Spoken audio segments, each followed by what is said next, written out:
In other words, in terms of credit creation, we are, in India today, the level that the world was about 65 years back. So there's a huge runway for credit creation. I'll just give you a specific example. Take India versus South Korea. India, in 1960 had a private credit to GDP ratio of 8%. South Korea had 6%. In other words, India, we were 33% ahead. Fast forward 60 years, 2020, South Korea has a private credit to GDP ratio of 178%. We are at 58. And you can do the counterfactually. For instance, we had that kind of credit, growth. Maybe we might have been actually not buying their Samsung phones. They might have been buying our phones. We might not have been buying their cars. They might have been buying ours. Actually, but there is an important learning, and this will actually foster growth. Now, let me come to specifically the sectors that you talked about, right? I think manufacturing, and at least 2 or 3 chapters I spent on manufacturing. That's incredibly important. From 2 perspectives. First, it is the fact that we have, very young population, and the demographic, it actually, for it to really become a dividend, social and economic inclusion, especially through good jobs, high quality jobs, is really critical, and manufacturing sector is critical for that. But also from a macro perspective, as the middle class will grow, we'll have a bigger middle class. They'll demand, they'll need not only phones, they'll basically need refrigerators, televisions, they'll basically need, air conditioners and all those goods. If you're not going to be manufacturing them here in India, we'll have to import them, and that will have an impact on our trade deficit, our current account deficit, and then on the overall the external situation. So from both these reasons, it is really important to focus on manufacturing. And here I want to, I've always maintained that some commentators, for instance, say that India missed the manufacturing bus, or maybe even will miss the manufacturing bus again. I disagree. The reason being that the reason we did not enjoy as much growth in manufacturing is, in my view, completely because of policy failures. When you look at a manufacturing sector firm, what are the inputs that a manufacturing sector firm needs? It needs land, labor, capital, logistics, or transportation, power, scale, economies of scale. On each of these inputs, and these are what we economists call the factor markets, markets for these factor inputs actually have not been liberalized, even though we liberalized, product markets in 1991. And I'm sure you will know this. In 1991, as part of the IMF package, actually labor reforms, land reforms are actually part of, and here we are, in 2024, we're still basically waiting for the labor laws that have been passed for subordinate legislation to be enacted.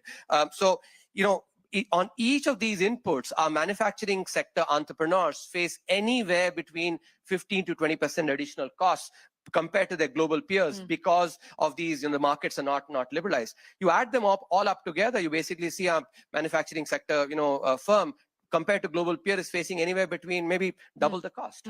So this is one area where basically policy needs to continue. There's been good work over the last, several years. But it's not enough.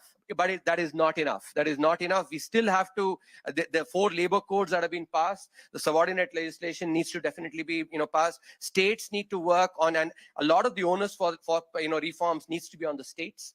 Land is basically the state subject. Land is incredibly important. Land banks need to be created. Capital, and I think this is where the financial sector is really important. This is up to the, the union government, but a lot more efficiency needs to be brought in. Our public sector banks need to become more distinguished, and one of the I jocularly remarked that, if you enter into a public sector bank, when you have to actually know which bank are you banking with. You have to step out and read the board. Otherwise, they actually look too homogenous. But then, but we have actually they account for about 75% of the overall, banking sector. So that's too homogenous. They need to have the unique competitive advantages, and whether it's based on geography or on the product segment, they need to develop that, and that will really help in the, in reducing the cost of capital. Good work on logistics. I think logistics costs have come down, but we need to continue working on that. Power, I think that's, again, this is, state subject as well.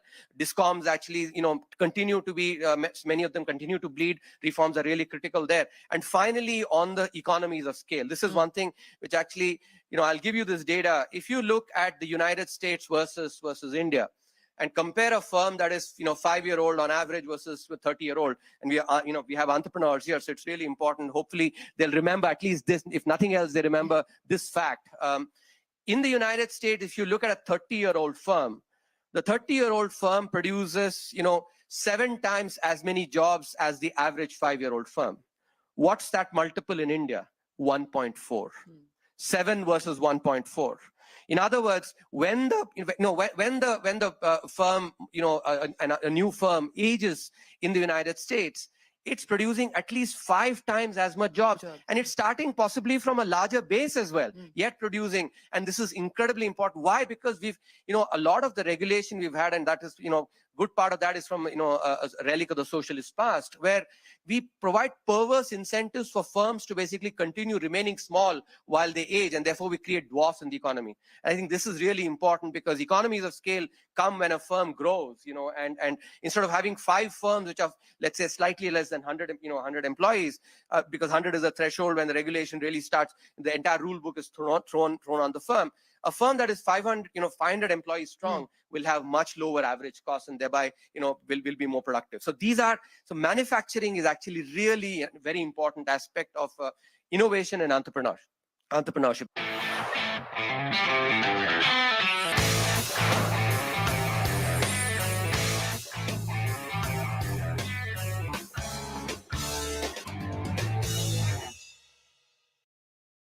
So how can a patient distinguish between a migraine or any other type of headache? And there are many types of headaches, such as tension headaches or cluster headaches, or brought on by other conditions as well. Yes, the common headaches with which migraine can get confused are what is known as tension headaches, the sinusitis-related headaches, and much rarer are what you mentioned, cluster headache and new daily persistent headaches. Now, migraine is easy to recognize if you know the features, because as you have already mentioned, these are recurrent headaches which are associated with sometimes nausea, vomiting, inability to tolerate light, sound, sometimes smells, and they are highly disabling. The patient may not be able to function for almost 24 hours or even more. And there is a positive family history of not the same severity, but some recurrent headaches.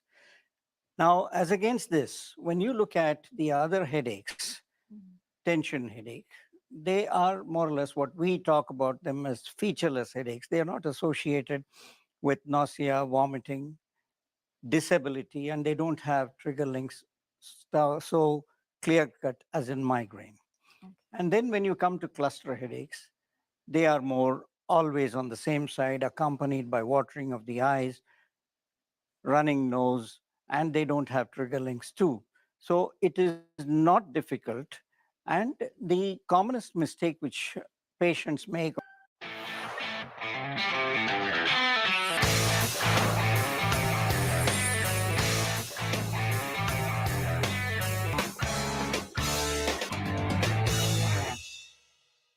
you believe that this is the time to start up in India as opposed to looking at opportunities outside of India? Absolutely. I think, good that you brought this up, because when I look at, my batch from IIT, I would say, I'm just a rough calculation, about 3/4 of my batch, are in the United States.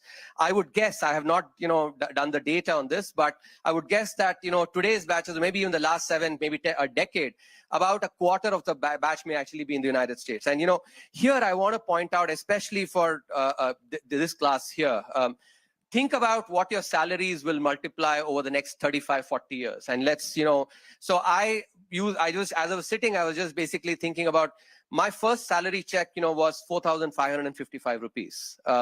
And academics don't get paid that well. So I'm certainly on the lower end of the spectrum. But, on rupee basis, I can say when I was actually, not giving up my sort of private sector or, salary to work in the government, I could see that my salary has multiplied, at least 100 times. And even adjusting for, for currency. So I'm sure many of my friends who actually did not choose to go into academia must have had much more. Now, when the economy is going to grow at, let's say, 10% or 12% in dollar terms, right? over a maybe 40-year career that quite likely in dollar terms, their salaries will multiply about 50 times. And I'm not talking about the entrepreneurs. I'm talking about those that basically will choose to be employed. In contrast, if you take the United States, which is actually, I mean, on a personal note, I would say if there's only another country that I would have chosen to live on except India, it would have been the United States. I'm not considering any other. So using that as a benchmark, 2% growth and maybe 2%, 2.5% inflation, the salary in dollar terms are, I think people there will be lucky if over their career, their salary is multiplied 10 times. So do the math, I think, and look at the opportunity that means for people basically. So hopefully not only to those who are here, but those who are listening, and especially those who are listening, back in the United States as well, they take this message and think about the kind of opportunities there will be, if they come back to India. I think this is really the place to be. I will tell you, sometimes because I continue to be on the roll at the Indian School of Business, I'm a professor on leave, and when we're recruiting assistant professors there, sometimes actually some of the candidates, I'm asked to sort of have a brief conversation with them. I tell them actually this, the next 20, 25 years, 30 years, this is where a lot of the research will get done. And here's where your salaries will multiply. So this is the place to be. This is the place to be. I also now want to talk to you about the issue that we're championing here, and that is the issue of gender parity. Your predecessor had actually put out an economic survey that was pink, symbolizing the need for the government and for the private sector to focus on gender parity and for increasing the participation of women in the workforce. But as we talk about this 8% growth number, this $55 trillion aspiration that we have for 2047, the importance, the role, the relevance of women in achieving that. Yes. No, I think I don't remember the name of the entrepreneur who talked about the fact that I think it was what was his name? Abhiraj. Yes. So I think he's a junior of mine from ITK. He talked about how if you have to cater to the preferences of women consumers, then having those that can think basically along those lines, I think is really critical. And I was so gratified to hear that, because that makes it a business proposition. And I think I can tell you, if somebody observed, if you had seen me, for instance, let's say when I was in IIT versus today, it was when you were, maybe a street urchin, you might have called me actually when I was, because having my wife, for instance, and she's been such a big contributor in what I've become eventually. I think some of the soft skills actually, and these are aspects, and the ability to without getting sort of stressed, being able to manage many different things. I'll just give you one example. When I was a CA, typically, and many of the advisors, the Indian Economic Service actually are women. They would be in a meeting with me maybe at 3:30, 4 or something, and they'd get these calls actually, and they would be, because they're in a meeting with me, they would be, declining those calls. If the call comes twice or thrice, I knew this was actually either their kid or their mates calling basically for what needs to be made for dinner. Yeah. And so because that's exactly what, my wife, so when I was at ISB, it's the rare occasions when she was not instructing our kids or the maid to actually say what needs to be cooked. My kids would call me up. I would be at a loss actually to be able to, I would go, ask them to go and that's the problem, isn't it? We need the calls to be coming both ways. I agree. No, I think, let me be very, very grateful for the kind of intellectual horsepower that is required while you're actually at work. So the only times when my wife would not pick up, she used to manage the entire MBA suite at ISB if she was the dean. Otherwise, she'd basically take that call and and instruct, because she would know exactly what was there in the refrigerator. She knew exactly. I had to, in contrast, ask what is there and then maybe suggest, right? So all I'm saying is that the kind of skills and especially resilience, that women bring is something that, and I've 3 generations, my mom, then my wife, and then now my daughter. She's actually pushes me on a lot of things, because we were 2 siblings. We were actually, me and my brother, we didn't have a sister. So, so much perspective, I've gained. And I think therefore from a, business proposition for an individual business and economic proposition for the macro economy. I think the skills that women bring, especially on the resilience front, I think are really critical. And I say this because, in my opinion, in the next 20-25 years, there will be the frequency of shocks will be higher. And therefore, being able to be resilient, and you talked about how basically you fall down, you still dust yourself and wake, get up and run again. I think that's a skill that I think women can not only can they implement in the economy, but they actually can be really inspiration for many of the men to sort of pick up on. Mr. Subramaniam, it's been an absolute pleasure. Thank you very much for joining us. We appreciate your insights, your time, and congratulations once again on your new book. Ladies and gentlemen, a big round of applause for the former Chief Economic Advisor. Thank you so much.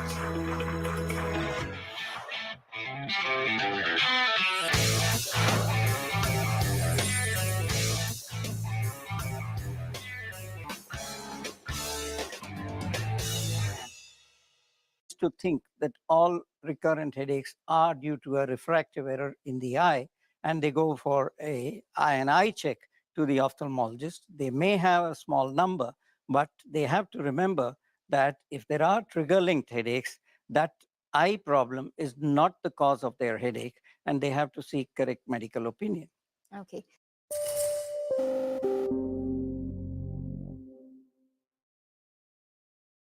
Mr. Dhaval and explain what Indigo 2.0 would mean for this company. So, as I said, it's been the market leader in India and a big market cap company as well. But company recently announced Indigo 2.0, which means they've put out some new strategies, which includes they've now announced the business class offerings from November of this year. Second, they've announced easy to earn and burn loyalty points as well as loyalty programs. Third, they've announced 40 new international routes by end of this year. And fourth, they're going to upgrade their websites and mobile apps for further, enhancement for experience for the customers. Now, what an analyst is saying? Analyst believes that the business class will widen the addressable market, and loyalty program is a big plus for the company. Business class will, not only improve the RASK, but also improve the margins for the company going forward. And loyalty program would mean further stickiness as far as the customers are concerned. Now, the street seems to be quite excited about Indigo for a very long time. Look at the brokerage ratings and the target prices. Virtually everybody is having a buy or an overweight on Indigo. Kotak, Citi, Morgan Stanley, and JP Morgan.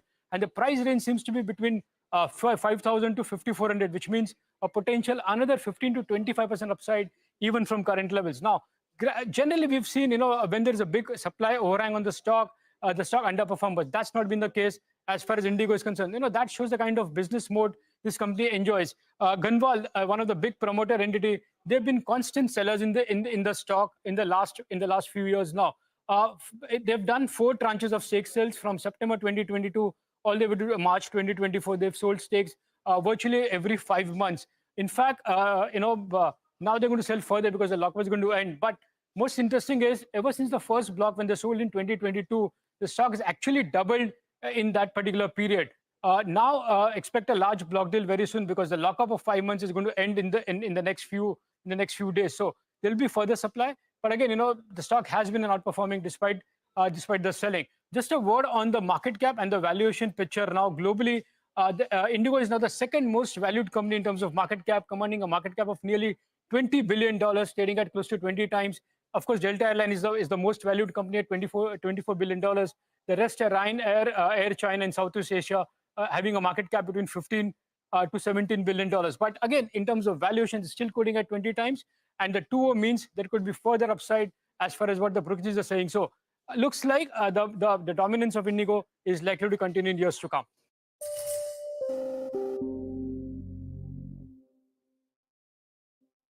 Global funds category, international funds, which are investing in, whether it's US equities or maybe you even have some greater China funds and whatnot.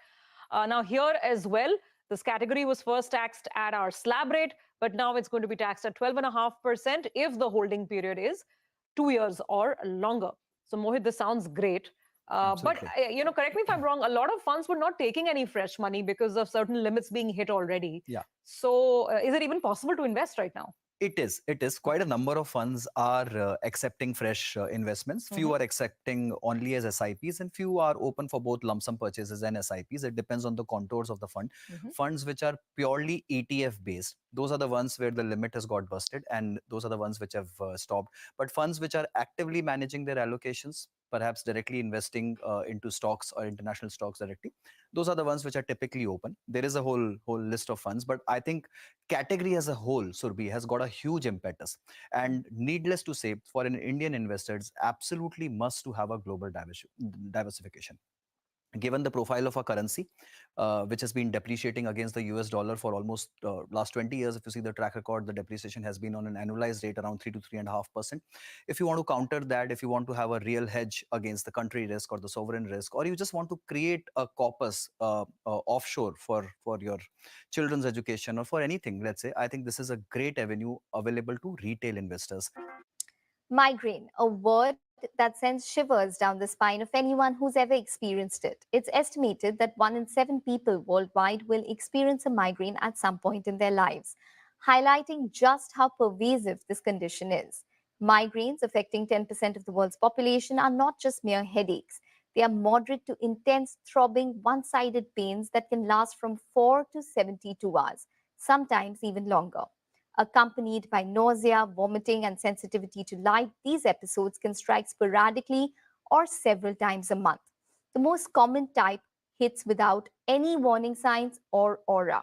Ranking as the third most common disease worldwide, migraines disproportionately affect women, who are 3 times more likely to suffer than men. In numbers, that's 1 in 5 women, 1 in 16 men, and 1 in 11 children. Migraines mainly affect those between the age of 18 and 44, with the peak occurring in the 30s. In India, an estimated 15% of the population battles migraines, mirroring global trends. 17% of Indian women and 6% of Indian men experience migraines, most commonly between the age of 20 and 50. Each migraine has a unique set of triggers. Common culprits include stress, bright lights, loud sounds, strong smells, physical exertion, hormonal changes, and the infamous 5 C's: cheese, chocolate, coffee, cola, and citrus fruits. In India, majority of migraines are triggered by emotional stress, fasting, physical exhaustion, travel, and sleep deprivation, with 35% of sufferers encountering multiple triggers simultaneously. Though not typically life-threatening, migraines wreak havoc on daily life. They're the 6th highest cause of disability worldwide. The statistics are stark. 1 in 4 sufferers miss work or school, half struggle with housework, 1 in 3 miss out on family or social activities, and a staggering 80% with chronic migraines report reduced participation in family activities. So how can we reclaim our lives from migraines? What are the best strategies for management and treatment? To guide us, we have Dr. Ravi Shankar, an esteemed expert in this field. Welcome to the show. It affects people across different age groups, and it can start even in children around the age of 8 to 10 and go on to affect people till the age of 50. The commonest trigger that we see in our part of the world is related to the weather conditions, the type of temperatures we have, the heat, humidity. I always tell my patients, do not treat just migraine the attack, treat migraine the disorder, so that in the long run, long term, your frequency, your severity, and your quality of life should improve.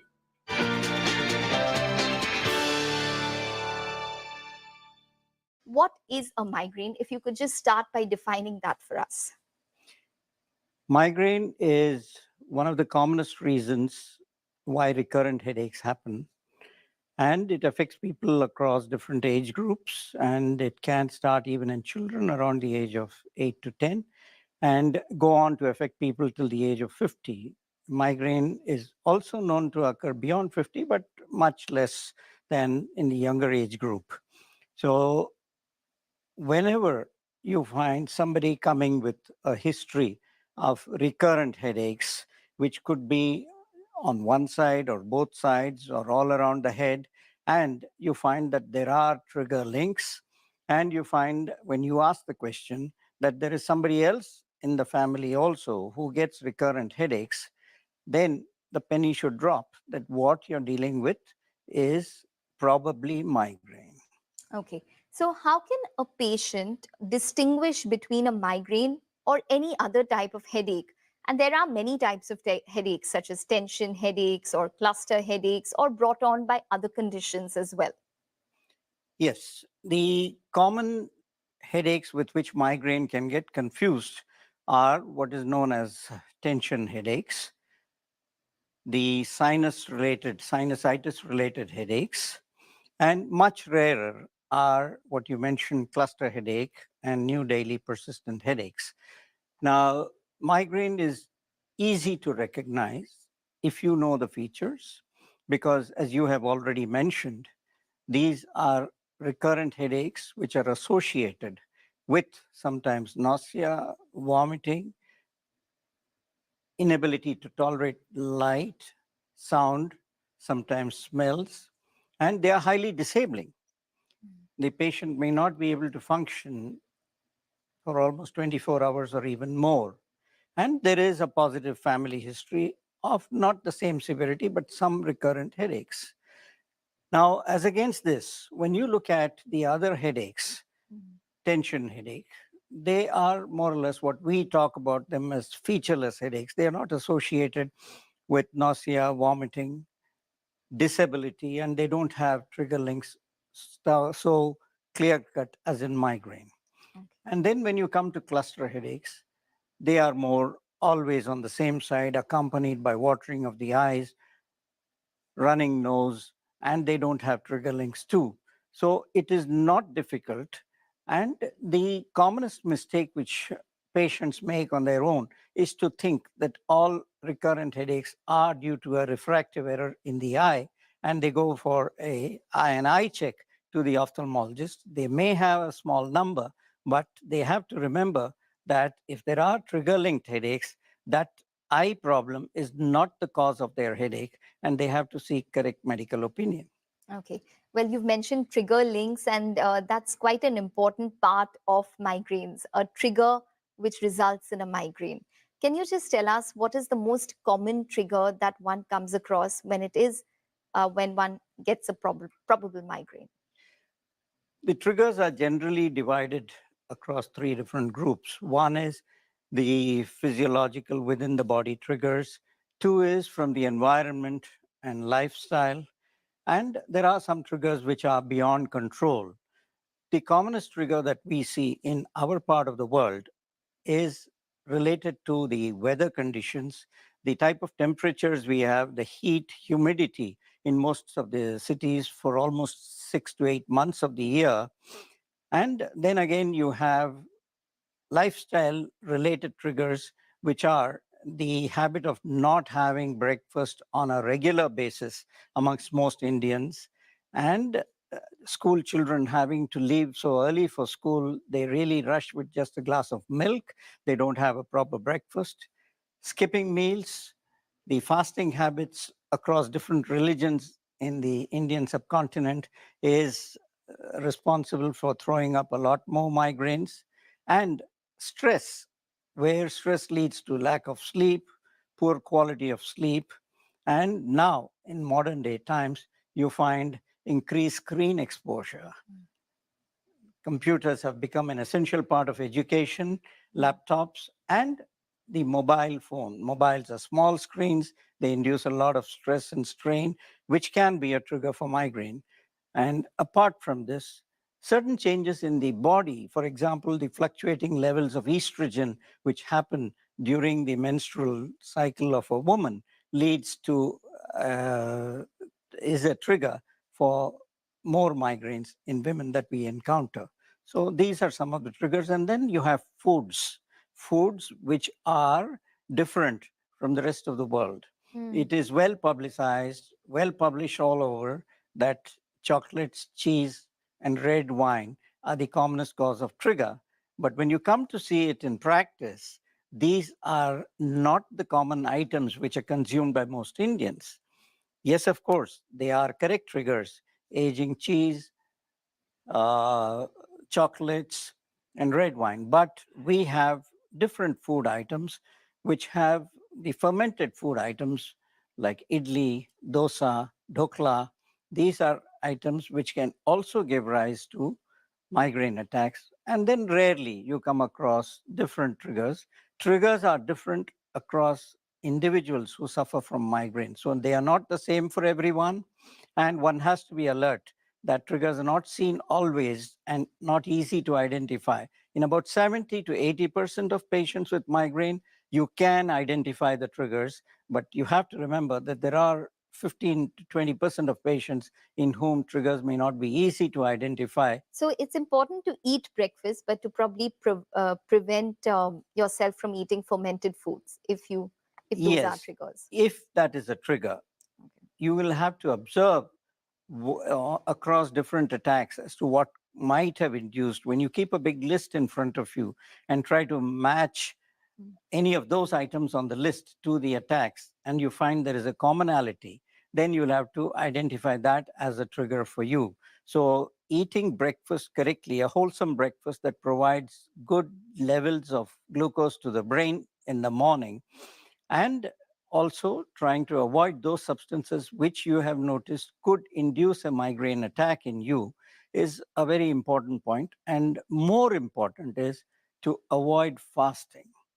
Fasting for religious reasons can take a heavy toll because there are people who are fasting 2 to 3 times a week. Correct. So that many more migraines you will have to treat. So why, when there is an onset of a migraine, or you know that you've been exposed to a particular trigger, what can one do at that moment? It stands to common sense that as far as possible, you try and avoid that trigger. You can't, of course, avoid certain triggers like the heat, humidity, the weather conditions, but there are some things which are doable. For example, breakfast. You plan for the 10-minute breakfast. You plan for it the previous night and make sure the child gets up early, or the breakfast is ready for the child before going to school. That's one thing. Selecting your breakfast. There are many breakfasts which don't need a long time for preparation. So that is important to plan for. And what triggers you can avoid, like skipping meals, delaying your meals when you're going to work. Now, there are a lot of corporate people who continue to work and delay and postpone and have their meals at their lunch at 3 p.m. And so all that should be compulsorily avoided with a conscious awareness that you are a migraine sufferer whose body will not tolerate, because the human brain is highly sensitive. So scrupulously taking care of all the things like going to sleep at the same time, getting up at the same time, maintaining the chronobiology and doing the same things every day. You cannot party one night and then sleep at 9 p.m. the other night. And then, so you have to enjoy life too. But at the same time, you should be conscious of the fact that too much of variation in your routine daily lifestyle can trigger off more migraine headaches. Okay. So what if you're exposed to a trigger? What if you had dosa for breakfast and it is hot outside as well, and both of them are triggers? What would you do at that moment in the light of the fact that you're probably going to get a migraine? Yes, we instruct all our patients to be ready for a migraine headache at any point of time, unannounced. So they should always be having their emergency medicine kept in their bag so that in case they get an attack. In fact, sometimes we tell youngsters also that there is no need to announce that you have migraine when you attend a party and stay away from pizza and pasta and other things. Keep the emergency medicines ready with you. And in case the headache starts, if you take the emergency medicine at the earliest onset, then you can abort the attack and you need not go through the usual suffering for 2 to 3 hours. And within an hour, you can come back to normal functioning. What is the medicine that one needs to probably look at? One has to remember that migraine attacks are not all the same across different individuals. There are different levels of severity of migraine attacks. Some of them are mild, some are moderate, and some of them are very severe. Now, the moderate and severe attacks need specific migraine medicines to be prescribed by a doctor, clinician. But the mild attacks can be managed by the patient on their own. So what should be the first line of treatment, which is safe also? And the bottom line is that in any medicine that you take as an emergency for the treatment of an attack, whether it's mild, moderate, or severe, please do not exceed the cutoff level of 10 per month. Okay. So you have to stay within the cutoff level. So if it's 10 crocins or Yes, whatever it medicine is, you take that relieves you, it should not be more than 10. not more than 10 per month. Otherwise, you can get into a zone of what is known as medication overuse headache. Oh, okay. And it has ramifications. It has on the kidney ramifications. It also. could worsen your migraine headache, which you're trying to treat. So therefore, remember that overuse of acute medicines to abort your migraine attacks is harmful in the long run. So for mild attacks, what's the first line of treatment I would suggest, which is also reasonably safe, is a tablet of paracetamol. Now, paracetamol and a lot of migraine patients tend to have nausea, disturbance in the stomach, and tend to vomit also. So if you can combine a paracetamol with an anti-emetic or anti-vomiting tablet like domperidone and combine the two, then you find that you can abort most of the mild attacks. Some people benefit even with just application of pain balms, with a hot water bag, some people with cold packs. So that is also a doable for mild recurrent migraine headaches. Now, when you exceed the mild level and you find that that doesn't control your headache, then the next level are what are known as the NSAIDs, or what is in the ibuprofen category. Naproxen is one of the best in this category. So what borders between mild and moderate. Okay. Now the next higher level, which goes on to treat the moderate and severe one, I would recommend that you consult a physician who can recommend the migraine. There are designer drugs which are helpful only, which work only in migraine, and they do not work in other painful conditions like joint pains, back pains, and other things. These are called specific migraine medicines, and these are to be prescribed by a doctor.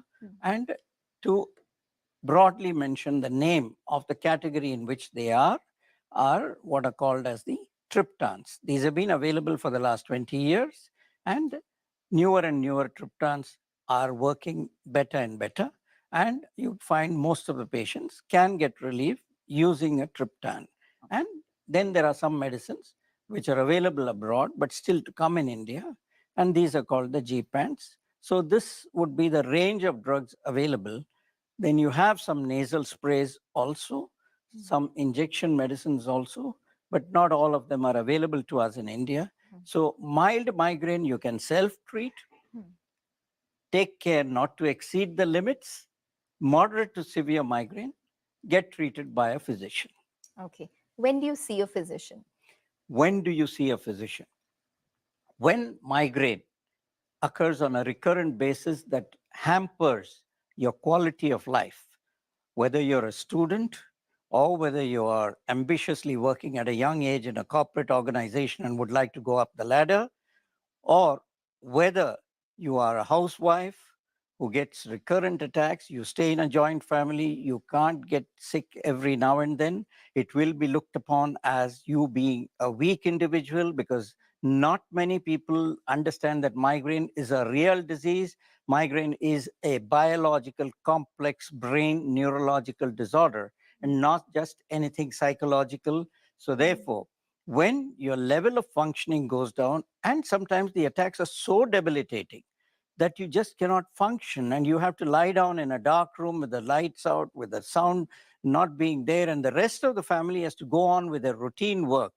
Such are the times when your quality of life is getting affected, then you need to consult a doctor, because just acute treatment alone, I always tell my patients, do not treat just migraine the attack, treat migraine the disorder, so that in the long run, long term, your frequency, your severity, and your quality of life should improve.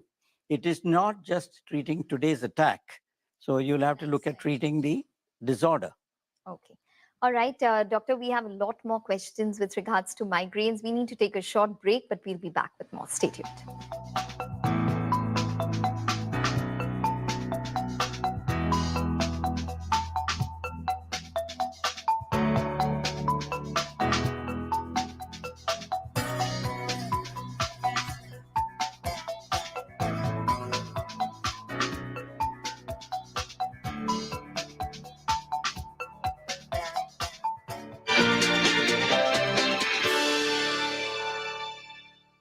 Invest in international funds. Again, this category got completely out of flavor last year when the taxation was changed, and now it's come back into reckoning with full power and full force. And I think all investors should definitely look at diversifying abroad. Your favorite funds here? Look, many. Honestly, I like the Edelweiss US Technology Fund. I like the DSP Global Innovation Fund. These are all active ones. But on the passive side, I like the NASDAQ fund of funds, which currently the open one is only Motilal. I think they're accepting SIPs out there. So if someone wants to buy NASDAQ directly, I think that's a good avenue to go for.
Welcome back. Well, we have a lot more questions for Dr. Ravi Shankar on the common problem of migraines.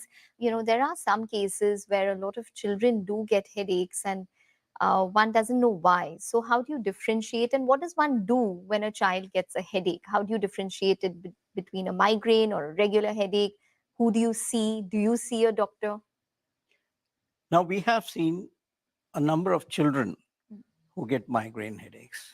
The important thing to remember is that the pattern of migraine, children are not littler versions of adults with migraine.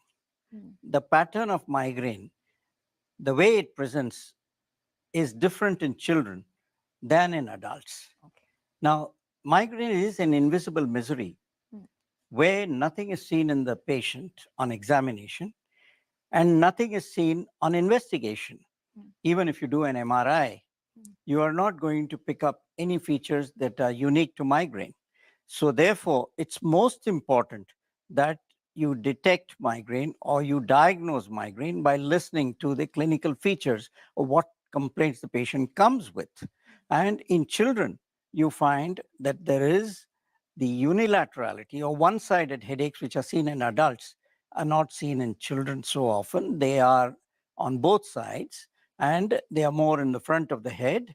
And you find that children have other complaints like giddiness, travel sickness when they are very young. Whenever they travel, they might throw up, and following that, they might have a headache. And children can present with vomiting and abdominal pain, a condition which is called abdominal migraine, seen much less often in adults. So children can present with abdominal pain, which is also a forewarning that this child is later on headed for migraine with headache. And apart from this, when a child gets trigger-linked headaches in school, particularly when the noise of the school bell ringing, or when during recess the children come down rushing together at the same time, you will find migraine children coming and telling their parents that they are unable to tolerate that noise. They can't stand in the sun during PT, the physical training periods, and they faint sometimes, they fall down. And when certain food items, such as ice creams, cheese, pizza, pasta, these items give rise to more headaches, that is the time when the parents should realize that probably the headache they are having is not due to an eye refractive error, but it could be migraine. And the last clue, which is the most important clue, you will find that there is a member in the family, either a mother or a grandmother or a sister, who has also been through a similar situation. And that is when you should approach your pediatrician or a doctor to treat your headaches for the child. Caffeine, should one have it when they think that they're getting a migraine? Should one have it to probably prevent migraines? Caffeine is a double-edged sword. In a small quantity, it can help treat headaches. It is a combination in many headache medicines also. But when consumed excessively, it can be the cause of the headache. So therefore, caffeine can do both. It can treat headache in a small dose. It can cause headache in a larger dose. Okay, all right. Dr. Ravi Shankar, it's been an absolute pleasure. We have a lot more questions, but run out of time. So I'm sure we'll have a part 2 of this. Thank you very much for joining in and speaking to us. Thank you so much. It was a pleasure to answer your questions. Thank you.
Well, we're turning the spotlight on Sanjeev Goenka companies. Remember, he did an interview with Shireen Bhan here on CNBC TV18. And from there, well, the stock market has got a little bit excited, at least on a couple of the companies that he is heading. Let's run you through a few details. First, the entire piece comes up. You have the power and utility company. You have the KPO that he runs out there, the largest carbon black company here in India. You have the music library as well, the retail venture, as well as the holding company. So that's basically the entire bouquet of companies that Mr. Goenka does head. The street actually got excited with that one statement that he says he believes the entire market capitalization of the group will go to around 2 lakh crore odd. Currently, it's around 72,000 crores odd. So the aggression that, the street has read it as a rather aggressive statement. As of now, 71,000 crores is the total market capitalization, and bulk of it comes in from CESC, from Firstsource, as well as PCBL. And both these two is something that the street is quite optimistic on. Let's focus on PCBL first. The margins have improved gradually over the last few years from around 14%.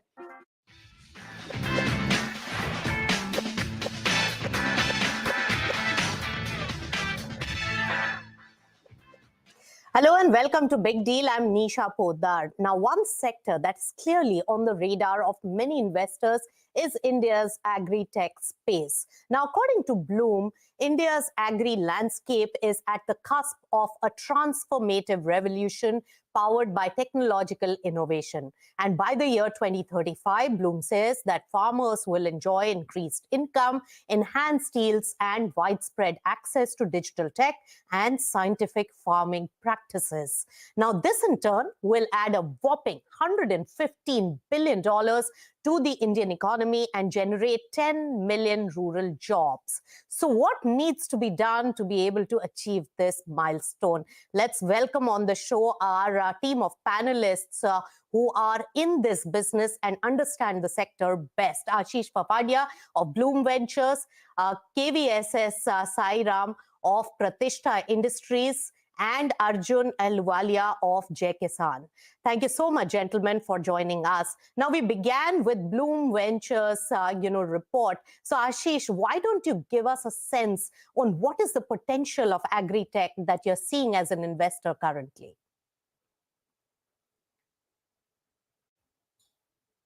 Thanks, Nisha, for having us over.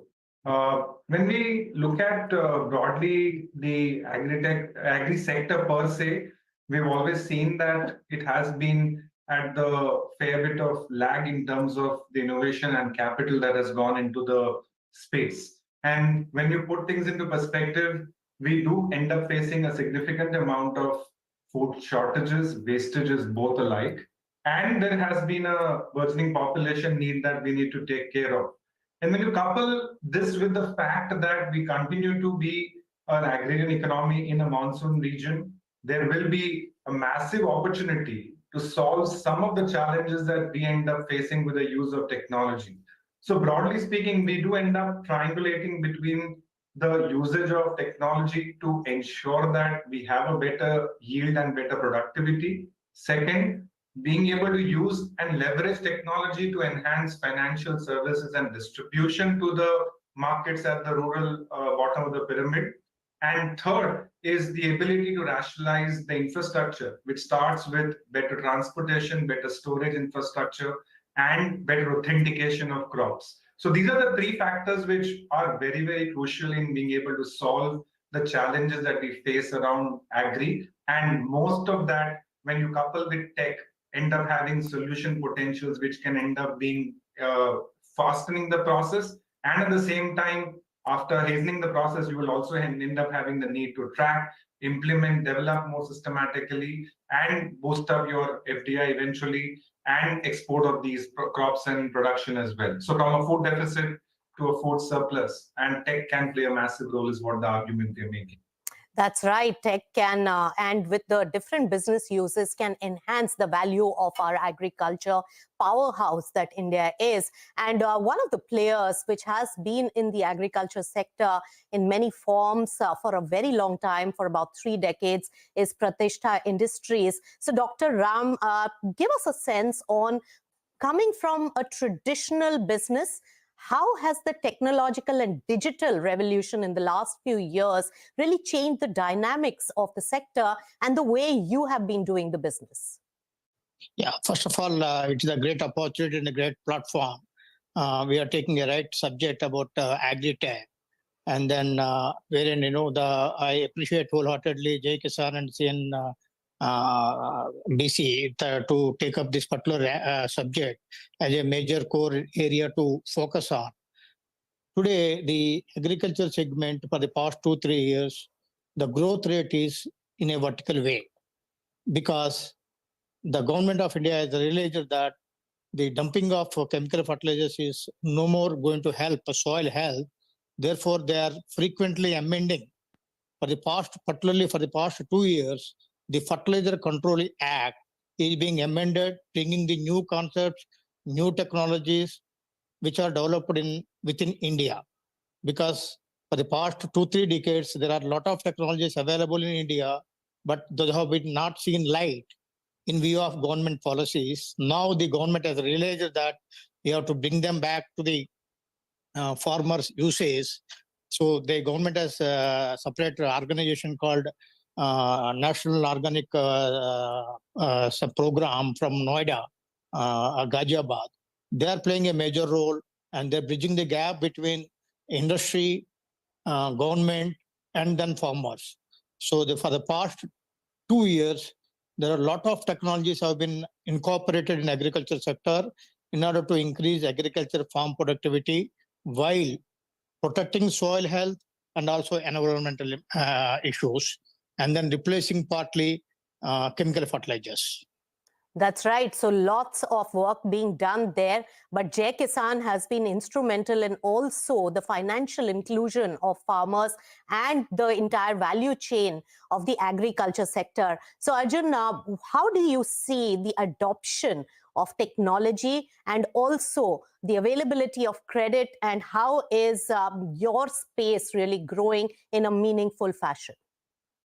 Absolutely. Good afternoon, Nisha, and thank you so much for having us here all together. I think this is a great platform to be able to discuss what we're discussing currently. I think it's very important to be able to get the right kind of context setting here as well. Some of the biggest challenges that we see with regards to this particular target segment and with regards to rural India is in adoption of technology and fundamental customer trust alongside any sort of innovative practices or products that are being introduced to them. We here at Jai Kisan believe that there has been a fundamental difference in the mindset of this particular target segment and the customer post-COVID, right? And that is a much larger emphasis which kind of gets thrown out there, primarily because of the digital infrastructure that we are being able to create here in India with regards to demonetization and GST, which led to A, digitization, and B, transaction monitoring, coupled with the affordable data which was given by Jio to billion of rural Indians across the country, enable them to be able to adopt these services much more. It enabled them to become much more aware, but most importantly, it allowed our rural Indians and farmers to aspire even more.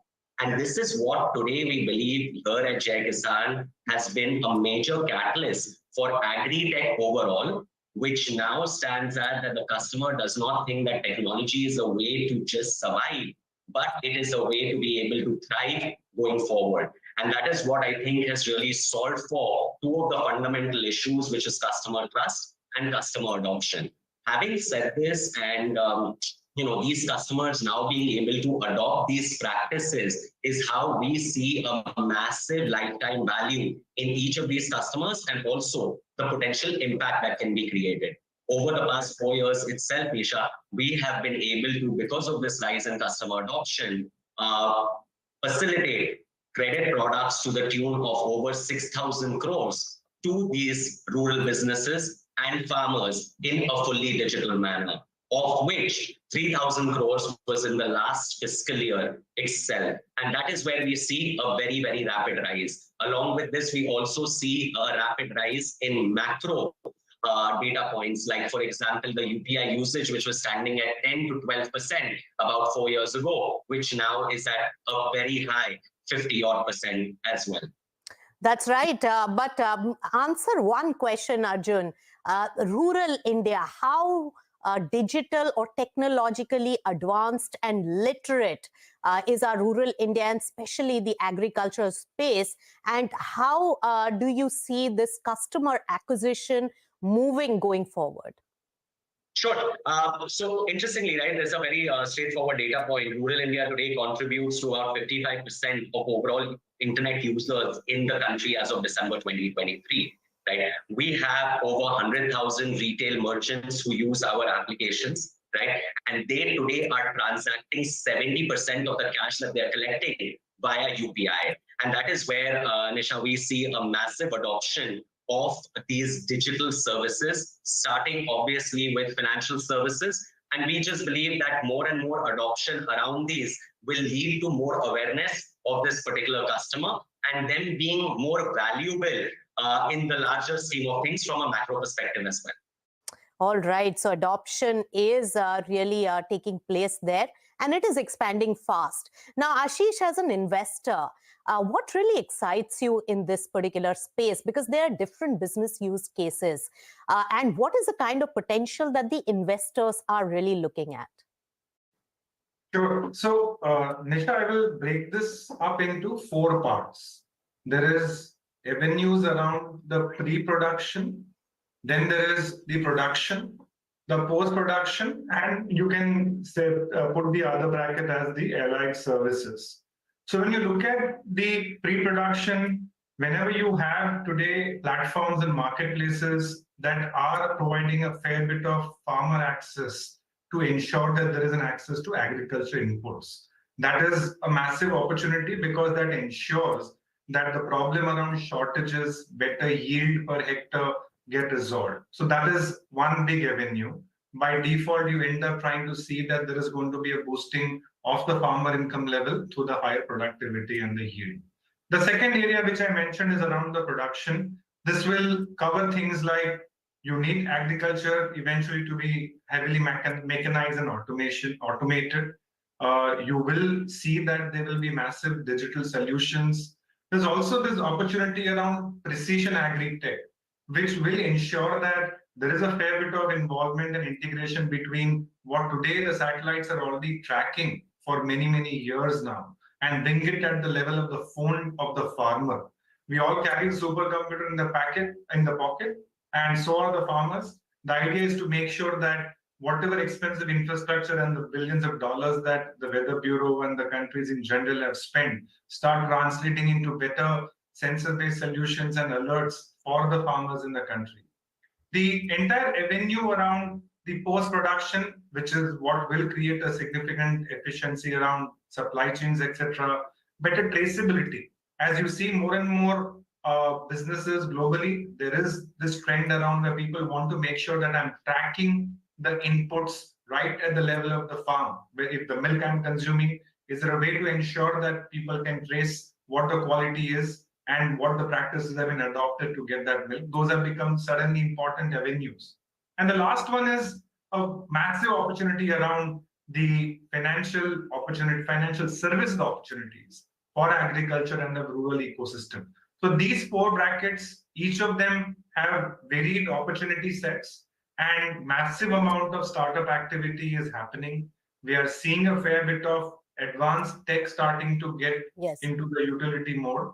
Combination of electrification at the rural areas, availability of smartphones and network connectivity. These basic infrastructure challenges no longer remain a constraint. When you start looking at all of the opportunity sets and compound with these 3 services that are now at the bottom of the pyramid readily available, you see that it's a massive opportunity. That's right. The technological transformation of agriculture sector is what we are seeing. COVID has helped, digital penetration has helped. Lots more to discuss on this after a very short break on Big Deal. Stay tuned.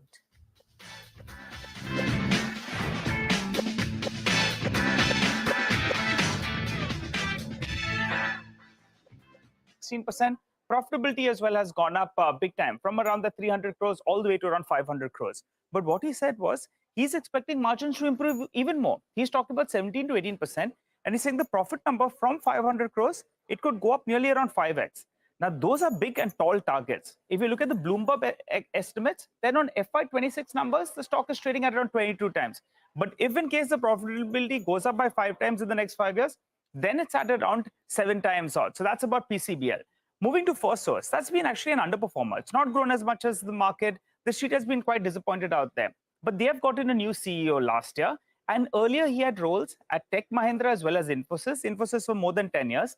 At Tech Mahindra, he was heading their BPO division, and he had reported very, very good revenue growth of close to around 20%. So now the street is optimistic that maybe, in fact, this growth that is looking quite subdued over the last few years, barring the COVID period, maybe FirstSource can continue to grow from here on. And one of the things that they have done is they've gone ahead and they've upped their guidance. They've upped it for the current year to around 11.5% to around 13%. The long-term margins, they are talking about going to around 14-15%. And if you look at the valuation parameter, even after the recent run-up, it trades at around 20-25 times. So that's on FirstSource as well. Moving to the other piece that we're looking at, this is an interesting one, because the other way to play FirstSource is play the holding company. So RPSG Ventures, it has close to 50% stake in FirstSource. That's valued at roughly 11,000 crores. The IPL franchise as well, 51% is held under this franchise. And the football club, Mohun Bagan as well, is under this one. They also have a group of FMCG companies, and 3 of them come up for you on the street. And I understand that as of now, 2M is doing revenues of close to around 1,000 crores. So that's the holding company that they have as well. Scaling up of the retail business is going to be interesting. For the last few quarters, they haven't got past that 550 to 600 crores. Margins have been very, very minimal or absolutely zilch as well. So that's a smaller part of the business. The street believes that as of now, the market capitalization of the entire group is around 70,000.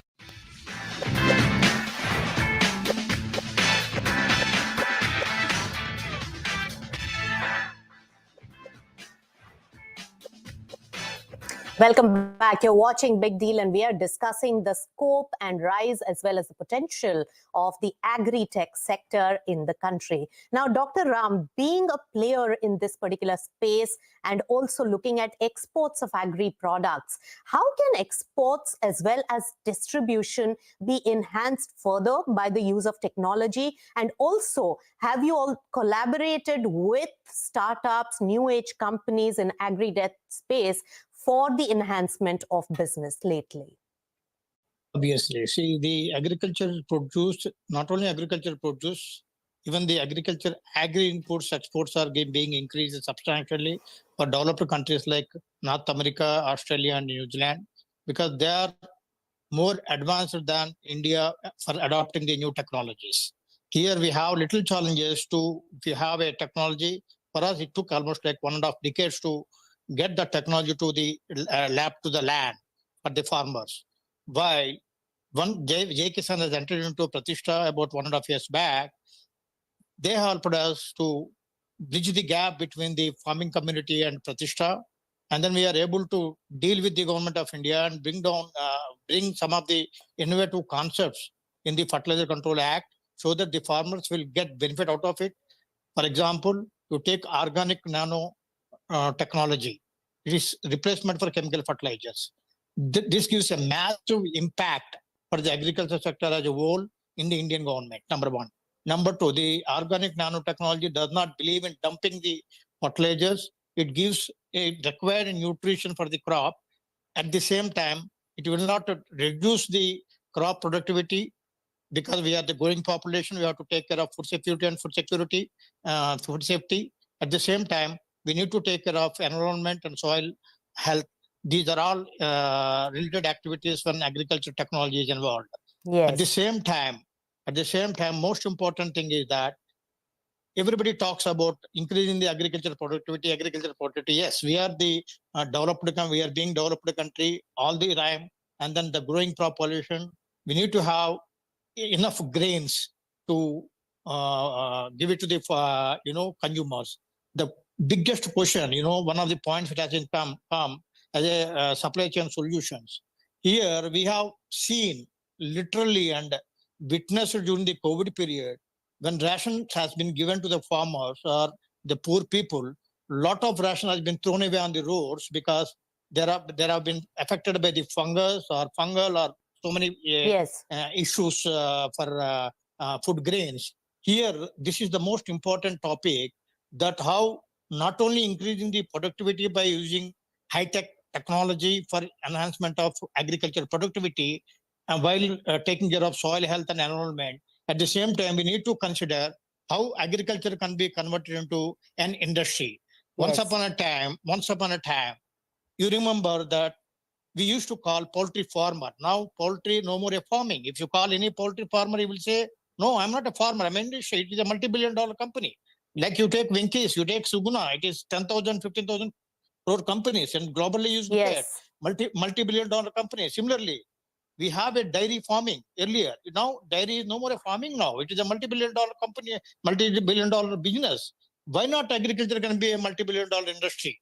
That is a big question mark. Yes, I don't say that agriculture is not converted into industry like we have a sugar production and all, but those are all not the important thing because that is only based on sugarcane related activity. What about the other agriculture? Dr. Ram, you raise a very important point because India as a nation is so focused on agrarian economy first, and currently our economy is struggling with one point, which is food inflation. So the food prices and food produce is just so critical for the economy. So very important point raised there. But investors, on the other hand, also need to lend that support to a sector which is growing and which is just so critical for our economic growth. So Ashish, while every investor has been telling me for the last 2-3 years that agri-tech has a lot of potential, not much money has really flown in, or any big companies have been has been an outcome of this industry so far.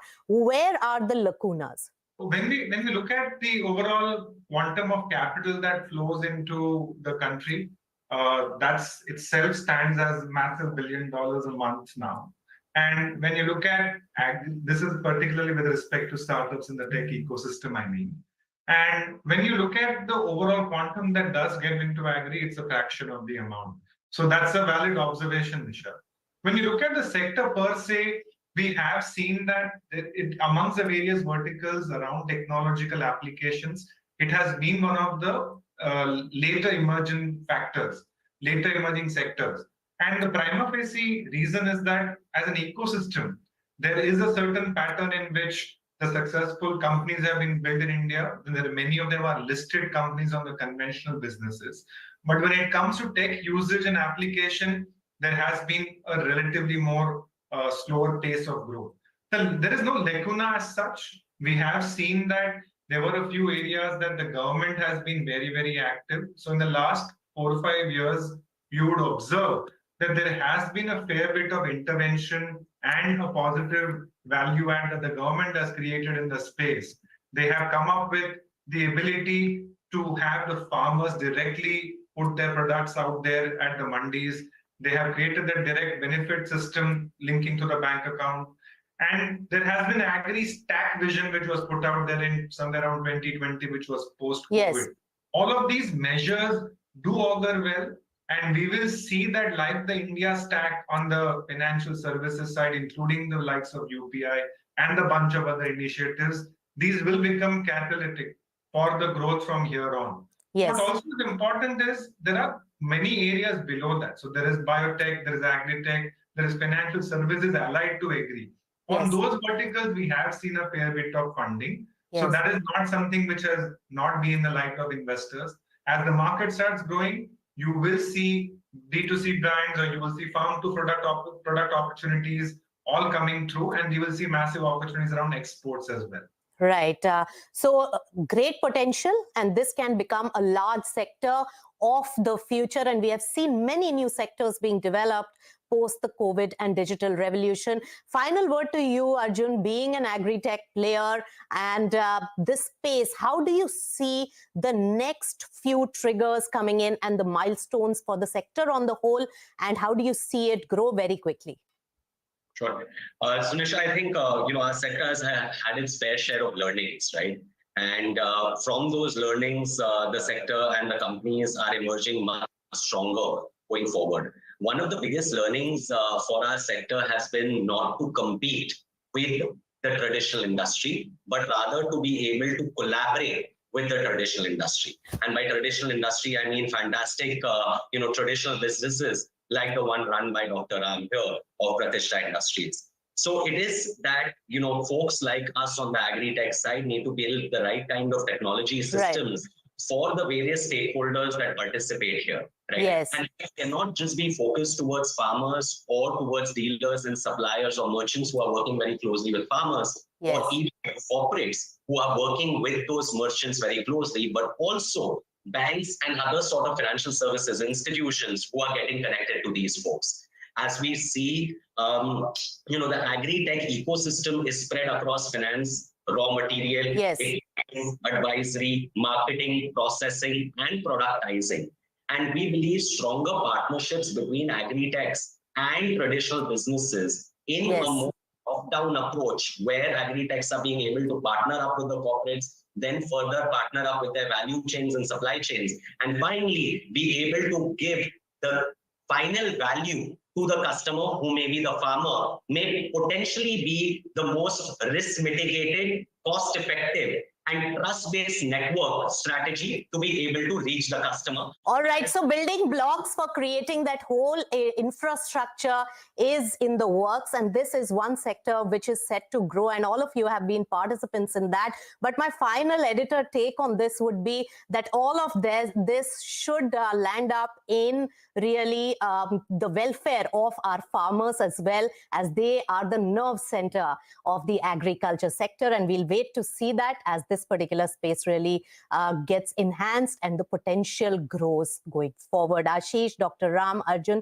thanks so much for joining us right here on CNBC TV18. With that, it's a wrap. Thanks to all the viewers for tuning in.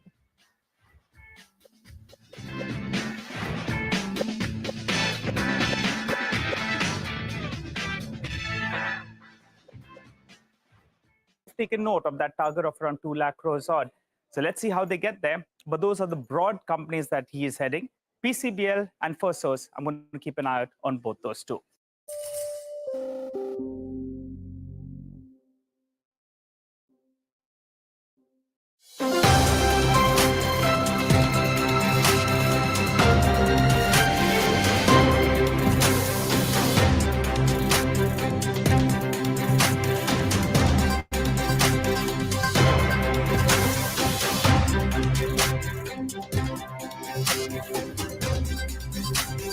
I think it's very important to have debates, and we've agreed with Fox on a date of September 4th.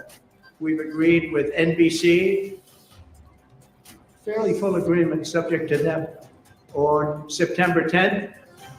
And we've agreed with ABC on September 25th. So we have those 3 dates, and those networks, they're very anxiously awaiting that date and those dates. So we have September 4th, September 10th, and September 25th. The other side has to agree to the terms. They may or may not agree. I don't know if they're going to agree. She hasn't done an interview. She can't do an interview. She's barely competent, and she can't do an interview. But I look forward to the debates, because I think we have to set the record straight.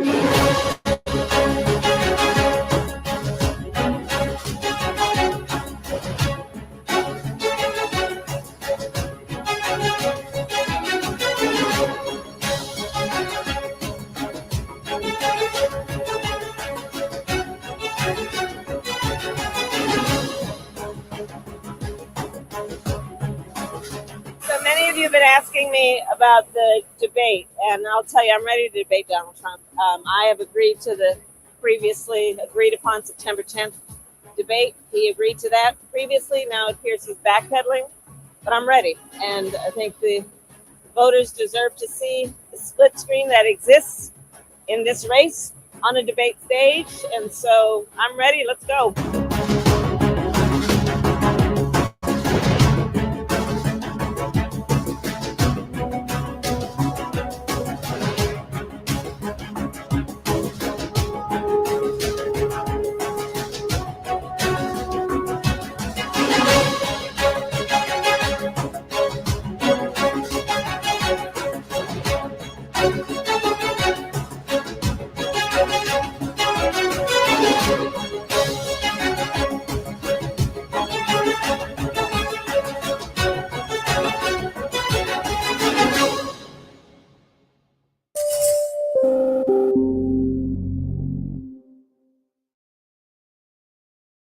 There's a bunch of new measures that the Reserve Bank of India has announced in this monetary policy that are focused on customer convenience that you need to know. Let's start with digital lending apps. Now, these are apps which help you borrow money very quickly right from your smartphone. But here's the thing, there are some bad apples out there which pretend to be legit, but they aren't really connected to any bank or financial institution which is regulated by the RBI. So to help you avoid these illegal players, the RBI is creating a public repository. Think of it as a big list on RBI's website where you can go and check if the digital lending app you're using is actually legitimate and connected to a recognized bank or financial institution. This list is also going to be updated very regularly, so you always have the latest information. So it's like having a safety net for your online borrowing. Next up, let's talk about credit reports. Now, your credit report is like your financial report card because it shows how well you've managed your loans and your credit over a period of time. Now, until now, the information on these reports was updated on a monthly basis, but that is about to change.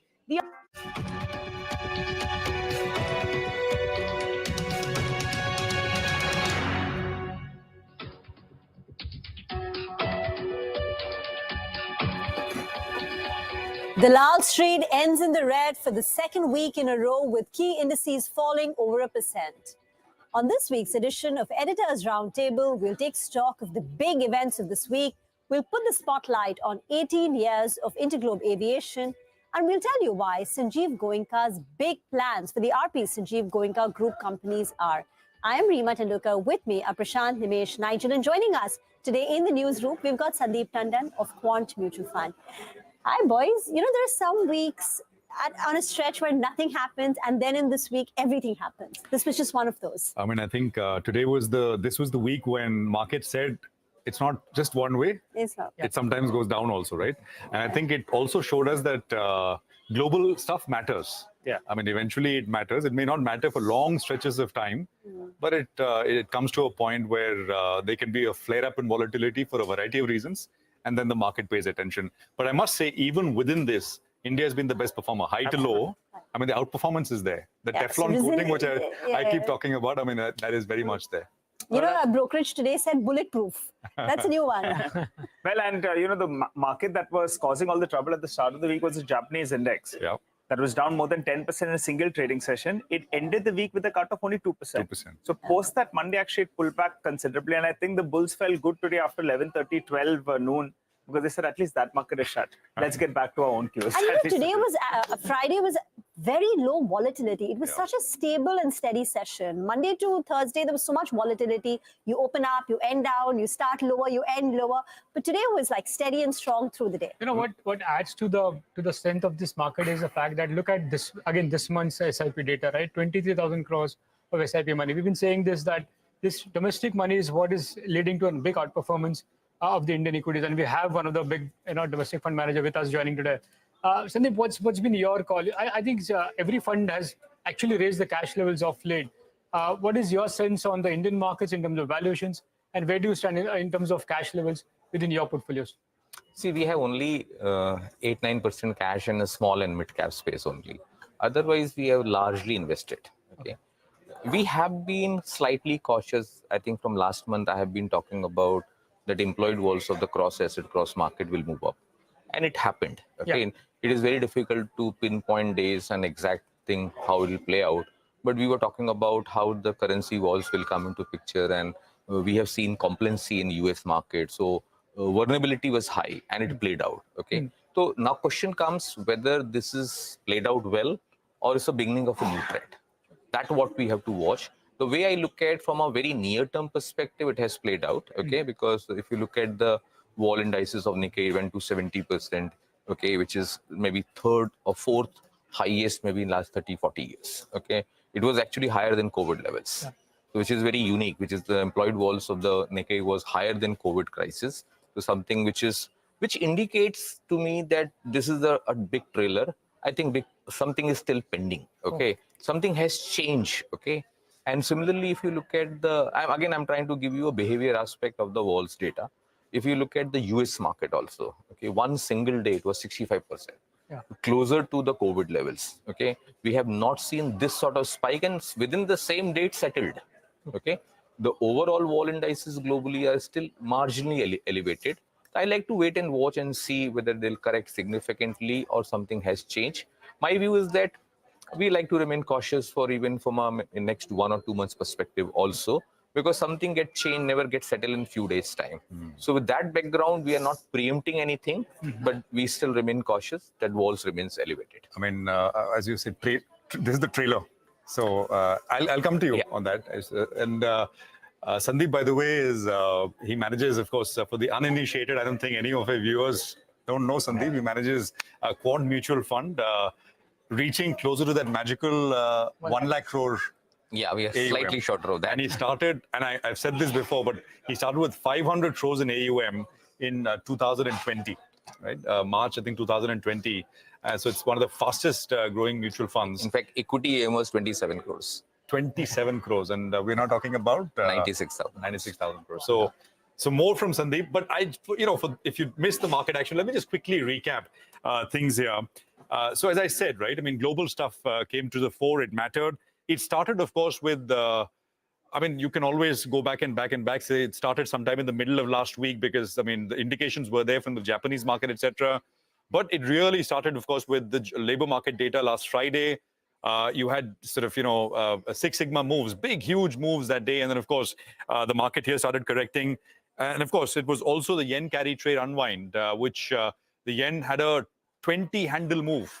That is 162 to 142. So that is, it's only happened, I think, 5 times in the last 20 years with interest rate, with interest rate differential of 5%. It's only, I think, happened once or twice. So really unprecedented week in that sense. By the end of the week, I mean, so this is what happened. By the end of the week, things calmed down. The initial jobless claims data came from the US. It's weekly data, but because we are sort of scratching for any thing which indicates calm or otherwise, there was outsized attention to it, and that growth scare, people kind of backed off of it. On the yen carry trade, JP Morgan put out a note this morning, essentially saying that about 70% of the carry trade unwind is behind. Now, I was surprised because, I mean, what do they mean by that? That 70% is done? Are they saying JPY yen shorts have been unwound, or are they talking about everything else, everything combined? Because estimates of how large the carry trade itself is kind of unknown. As I said, Nifty still outperformed. High to low, Nifty fell 4.5. S&P was down 9% at one stage. For the week, Nifty is down 1.5. Bank Nifty is down 1.7. Mid cap index is down 1.2, and small cap index ended about 2% lower. So let's pick up from where you left off. This is the trailer. This is, in that sense, the first episode of volatility. You're expecting more, Sandeep. If I look at the entire characteristic, the way it is unfolded, it looks like that we have seen first round of trailer. You have seen in yen, maybe the next round of volatility will come in dollar index. Okay, so the dollar goes higher. Yeah, that will go higher. But what will cause it, in your opinion? Growth scare once again, or it could be combination. Okay, or let's say, because if you really go back to look at the cycles, let's be very clear. This theme of talking about yen carry trade unwinding, nobody knows. See, I've been a large player of derivative in the past. We understand that space. People create so many synthetic out of it. So it's very, very difficult to really pinpoint 75% is unwinding. I think Bank of Japan also don't know up to what extent this misuse has happened. Okay, so the only way you can figure out through EPFR data or some of the exchange data where you give the origin of the currency. From that perspective, you can reverse calculate and get some numbers, but no way you can figure out. My sense is this number is far, far higher than the $2 trillion numbers which is there. See, today look at the global liquidity is around $190 trillion, and yen carry trade plays a very large number. So it could be as high as 30, 40, 50 trillions. Also, we are not going to rule out because it has a leverage effects. And you have to keep in mind, it's not about the directional trades. People leverage, borrow through and create a synthetic out of it. And even these are largely hedged trades. Okay, nobody trades a very sizable position on the directional side. Okay, so maybe directional trade, you can say, you can quantify through exchanges route. It could be $2 trillion. So that could be played out. Okay, the first round, obviously, the pressure get built on the hedges. So they got capitulated. Now the long-term players. So if you see, let's say after recovery of USD JPY, it recovered further today 147, 148. It recovered back to 150, 150. When the second round of pressure get built, maybe that stage, some of the people who have created a structure or the synthetic for a long-term perspective, they might unwound. And maybe third round, they give up completely, and that will be the bottom. Okay. So I think it's a premature to conclude that, That this it is has done been and settled down. 70. No, it doesn't look like. I think it could have me more ripple effect will come. Your portfolio is reflecting some of, I mean, what your view is, right? Yeah. You've moved largely into more safer, defensive kind of names. Correct. So just, so what kind of sectors are we, and Since what kind of names? we have been cautious, we always said that easy phase of bull run is over. Yes, we are in bull run, but decisive phase. But within decisive, if you can quantify these phases well, so we have moved towards from illiquid to liquid portfolio, from high beta to very low beta portfolio. So a large portfolio is now towards consumption, pharma, insurance, hospitality in general, hotels also, if you want to talk about. Then we have built a very large exposure. Still, we have a large exposure in energy because courtesy Reliance being the largest one. So that remains skewed structure. Insurance is something which you rebuild further. So I think our LIC is a large LIC holding is also for you. large holding. So 70% of our portfolio in the entire is about these sectors only. So it's a very, very conservative approach. We are not in a mindset to raise very high level of cash. If call goes wrong, we don't want to get stuck with that approach. So better to participate, better to underperform rather than sitting on very large cash. So we are not taking that call, but it's a very defensive portfolio in today's context. Let's also quickly recap the big headlines from this week. It was a very news-heavy week. So starting with the RBI policy, on expected lines, the central bank kept rates on hold for the 9th consecutive meeting, but they did sound hawkish and they said that they will focus on headline inflation and not core inflation. So setting the record straight over there. And they also raised the caution on top-up loans being given by banks and BFCs on gold and home loans, and once again said that deposit growth is trailing loan growth. Secondly, the other one, big one, was on Friday, Ola's listing. Remember, Ola is India's largest two-wheeler EV maker with a market share of 46%. But look at the close. By the end of it, Ola Electric ended with an, up close to about 20%. Took a lot of people by surprise, considering that Ola was loss-making. So I don't think very few people would have anticipated this kind of close. And finally, we were also in the penultimate week of the earnings season, and it's been a muted Q1. So Motilal Oswal analysis is as follows. For 46 out of the Nifty 50 company, the PAT growth has been about 4%. Estimates were of 2%, so in line with estimates. For mid-cap, 69 companies in their coverage, the mid-cap earnings growth has been negative 12%, and small caps is where there has been a miss compared to estimates. So 86 companies of small cap, this is Motilal Oswal analysis, the earnings growth has declined by 4%. They were anticipating a little bit of a growth. Sandeep, you spoke about how you've raised the cash level in small and mid caps. Now, in the earnings season so far, the miss has come in largely on the small and the mid cap universe. In your portfolio, where is it that you've seen some underperformance, where you've booked out, fearing that fundamentals are not matching up with the valuations right now? So I think, let me answer this question first of all. See, yes, there has been misestimate, but the liquidity has been so meaningful. Hardly any impact on the prices. Okay, you correct 5%, next day same stock is up 10%. Okay, so you are not getting the true picture when you start looking at just purely on the valuation. That's the way we start talking about how the sentiments is around that, what is the liquidity aspect. Okay, so India liquidity, good liquidity is very large. So I think with that background, I think we remain very constructive on India on relative basis. The absolute basis, we are doing reasonably well. But I think what is very interesting, the relative basis, we are doing very well. At some point in time, money will come in a big way to India. Okay. Today, let's say, because of this carry trade unwinding, the first day people have capitulated. A lot of hedges got calculated. All the guys who came through P-note structure, they got capitulated. But from a longer term perspective, I think a lot of money is sitting on the fence and we will see participation. I don't think one should keep a very negative mindset, even in the small cap. In fact, I'm very constructive from a longer term perspective, not from next 1 quarter perspective, but somebody has like 4-5 years, 10-year horizon. I think this is an area which should do very well, irrespective of disappointment with what we see in the recent earnings seasons.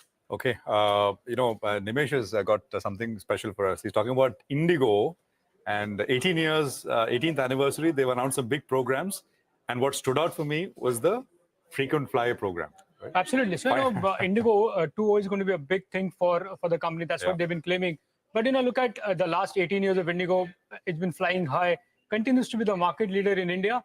And by now, it's the second most valuable company in terms of market cap. So, Mr. Go to the wall and explain what Indigo 2.0 would mean for this company. So, as I said, it's been the market leader in India and a big market cap company as well. But company recently announced Indigo 2.0. which means they've put out some new strategies, which includes they've now announced the business class offerings from November of this year. Second, they've announced easy to earn and burn loyalty points as well as loyalty programs. Third, they've announced 40 new international routes by end of this year. And fourth, they're going to upgrade their websites and mobile apps for further enhancement for experience for the customers. Now, what an analyst is saying? Analyst believes that the business class will widen the addressable market, and loyalty program is a big plus for the company. Business class will not only improve the RASK, but also improve the margins for the company going forward. And loyalty program would mean further stickiness as far as the customers are concerned. Now, the street seems to be quite excited about Indigo for a very long time. Look at the brokerage ratings and the target prices. Virtually everybody is having a buy or an overweight on Indigo. Kotak, Citi, Morgan Stanley, and JP Morgan. And the price range seems to be between 5,000 to 5,400, which means a potential another 15 to 25% upside even from current levels. Now, generally we've seen, when there's a big supply overhang on the stock underperform, but that's not been the case as far as Indigo is concerned. That shows the kind of business mode this company enjoys. Gunval, one of the big promoter entity, they've been constant sellers in the stock in the last few years now. They've done 4 tranches of stake sales from September 2022 all the way to March 2024. They've sold stakes virtually every 5 months. In fact, now they're going to sell further because the lockup is going to end. But most interesting is, ever since the first block, when they sold in 2022, the stock has actually doubled in that particular period. Now expect a large block deal very soon, because the lockup of 5 months is going to end in the next few days. So there'll be further supply. But again, the stock has been outperforming despite the selling. Just a word on the market cap and the valuation picture now globally. Indigo is now the second most valued company in terms of market cap, commanding a market cap of nearly $20 billion, trading at close to 20 times. Of course, Delta Airlines is the most valued company at $24 billion. The rest are Ryanair, Air China, and Southeast Asia, having a market cap between $15 to $17 billion. But again, in terms of valuation, it's still quoting at 20 times. And the 2O means there could be further upside as far as what the brokerages are saying. So looks like the dominance of Indigo is likely to continue in years to come. The old cliches about airlines not making money. Sandeep, you have a view? Airlines as a business? Historically, nobody has made money. Nobody has made money. So I think we should not celebrate this thing. It's too premature. But can't fault their execution. No, right? I mean, they have done a great execution. They've come the through. challenge is that the stock will get supply on a perpetuity basis. Okay, and that is the problem. Okay, both the promoters are seller. The liquidity will keep on rising. As long as Indian market has a bull run, it can be absorbed. The moment it reverses, then exit becomes very difficult in these such names. Absolutely. We'll take a quick commercial break here. We have more to cover. So we're going to see you on the other side. Stay right here.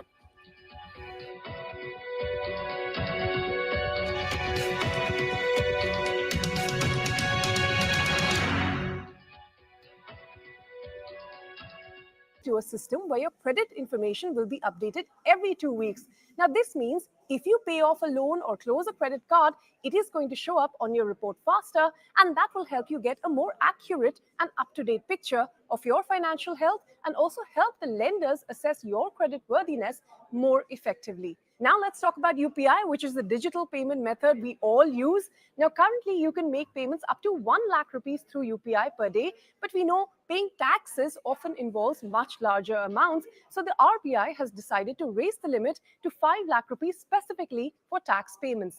This means you can pay your taxes easily through the UPI without worrying about hitting any transaction limit. It's all about making high-value transactions more convenient for you.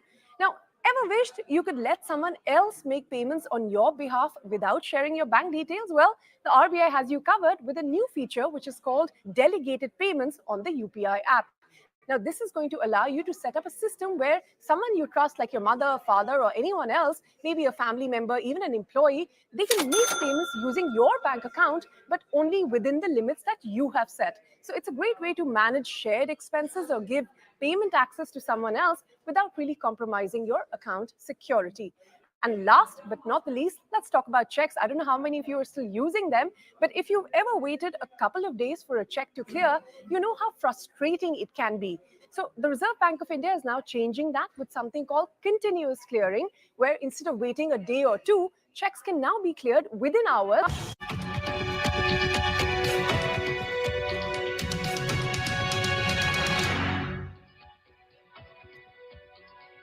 Welcome back. You're tuned into Editor's Roundtable. Well, we're turning the spotlight on Sanjeev Goenka companies. Remember, he did an interview with Shireen Band here on CNBC TV18. And from there, well, the stock market has got a little bit excited, at least on a couple of the companies that he's heading. Let's run you through a few details. First, the entire piece comes up. You have the power and utility company. You have the KPO that he runs out there, the largest carbon black company here in India. You have the music library as well, the retail venture, as well as the holding company. So that's basically the entire bouquet of companies that Mr. Goenka does head. The street actually got excited with that one statement that he says he believes the entire market capitalization of the group will go to around 2 lakh crore odd. Currently, it's around 72,000 crores odd. So the aggression that, the street has read it as a rather aggressive statement. As of now, 71,000 crores is the total market capitalization, and bulk of it comes in from CESC, from Firstsource, as well as PCBL. And both these two is something that the street is quite optimistic on. Let's focus on PCBL first. The margins have improved gradually over the last few years from around 14%. It's come up to around 16%. Profitability as well has gone up big time from around the 300 crores all the way to around 500 crores. But what he said was he's expecting margins to improve even more. He's talking about 17 to 18%. And he's saying the profit number from 500 crores, it could go up nearly around 5x. Now, those are big and tall targets. If you look at the Bloomberg estimates, then on FY26 numbers, the stock is trading at around 22 times. But if in case the profitability goes up by 5 times in the next 5 years, then it's at around 7 times odd. So that's about PCBL. Moving to Firstsource, that's been actually an underperformer. It's not grown as much as the market. The street has been quite disappointed out there. But they have gotten a new CEO last year. And earlier he had roles at Tech Mahindra as well as Infosys. Infosys for more than 10 years. At Tech Mahindra, he was heading their BPO division, and he had reported very, very good revenue growth of close to around 20%.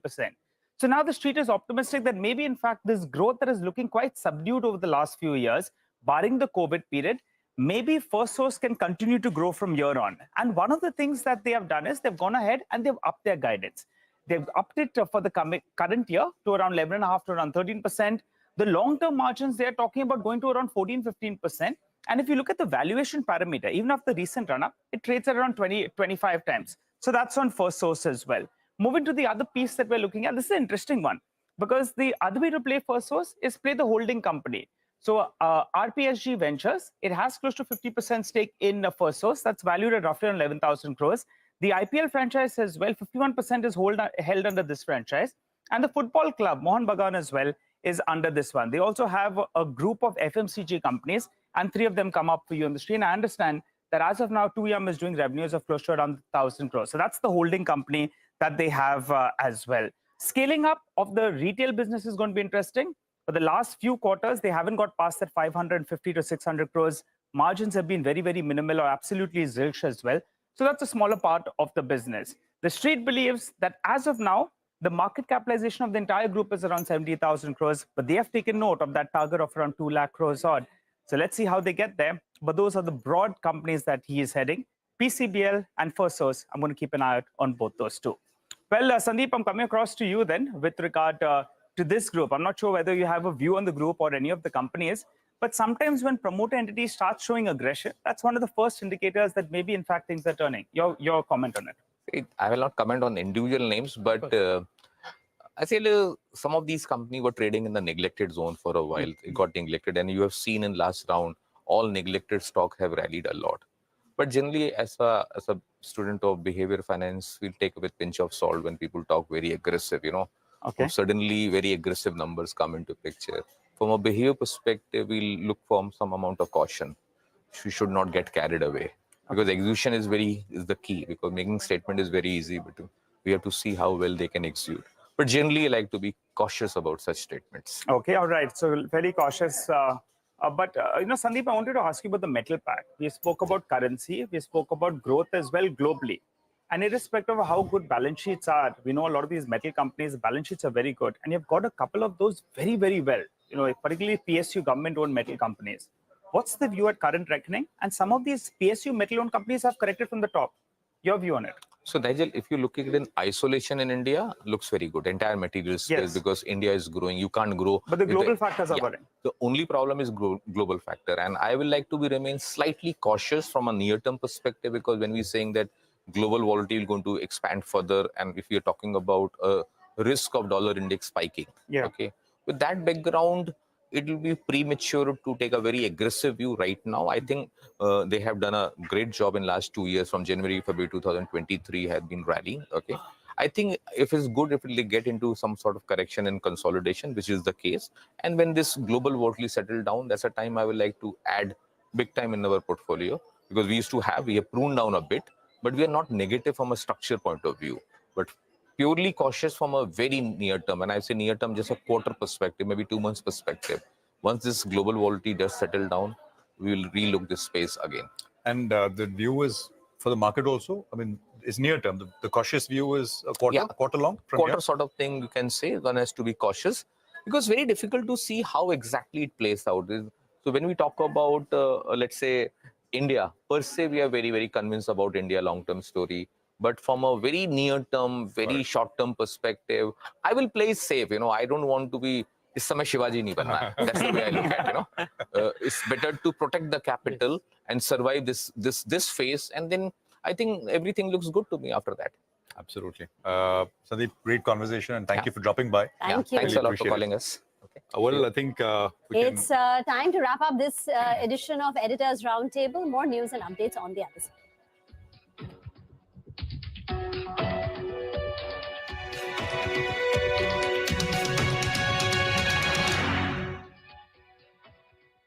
Hours thanks to a new system where they're going to be processed continuously throughout the day. This means faster access to your funds and less waiting around.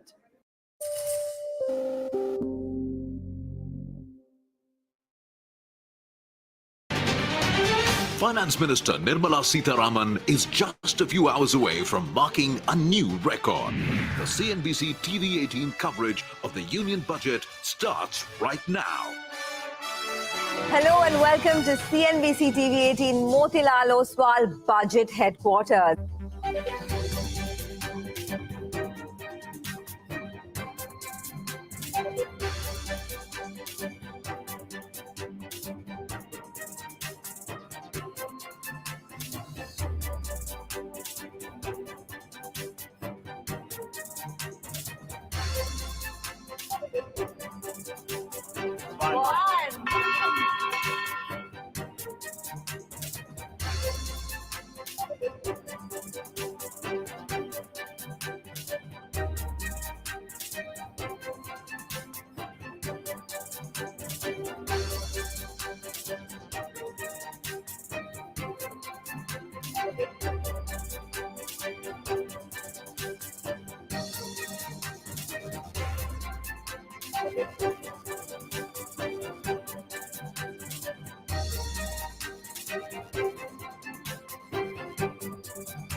Well, you've mentioned trigger links, and that's quite an important part of migraines, a trigger which results in a migraine.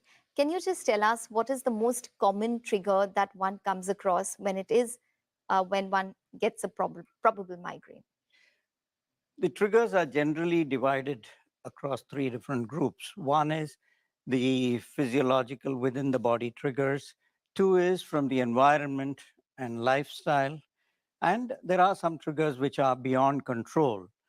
The commonest trigger that we see in our part of the world is related to the weather conditions, the type of temperatures we have, the heat, humidity in most of the cities for almost 6 to 8 months of the year. And then again, you have lifestyle related triggers, which are the habit of not having breakfast on a regular basis amongst most Indians, and school children having to leave so early for school, they really rush with just a glass of milk. They don't have a proper breakfast. Skipping meals, the fasting habits across different religions in the Indian subcontinent is responsible for throwing up a lot more migraines, and stress, where stress leads to lack of sleep, poor quality of sleep. And now in modern day times, you find increased screen exposure. Computers have become an essential part of education, laptops, and the mobile phone. Mobiles are small screens. They induce a lot of stress and strain, which can be a trigger for migraine. And apart from this, certain changes in the body, for example, the fluctuating levels of estrogen, which happen during the menstrual cycle of a woman, leads to, is a trigger for more migraines in women that we encounter. So these are some of the triggers. And then you have foods which are different from the rest of the world. It is well publicized, well published all over that chocolates, cheese, and red wine are the commonest cause of trigger. But when you come to see it in practice, these are not the common items which are consumed by most Indians. Yes, of course, they are correct triggers: aging cheese, chocolates, and red wine. But we have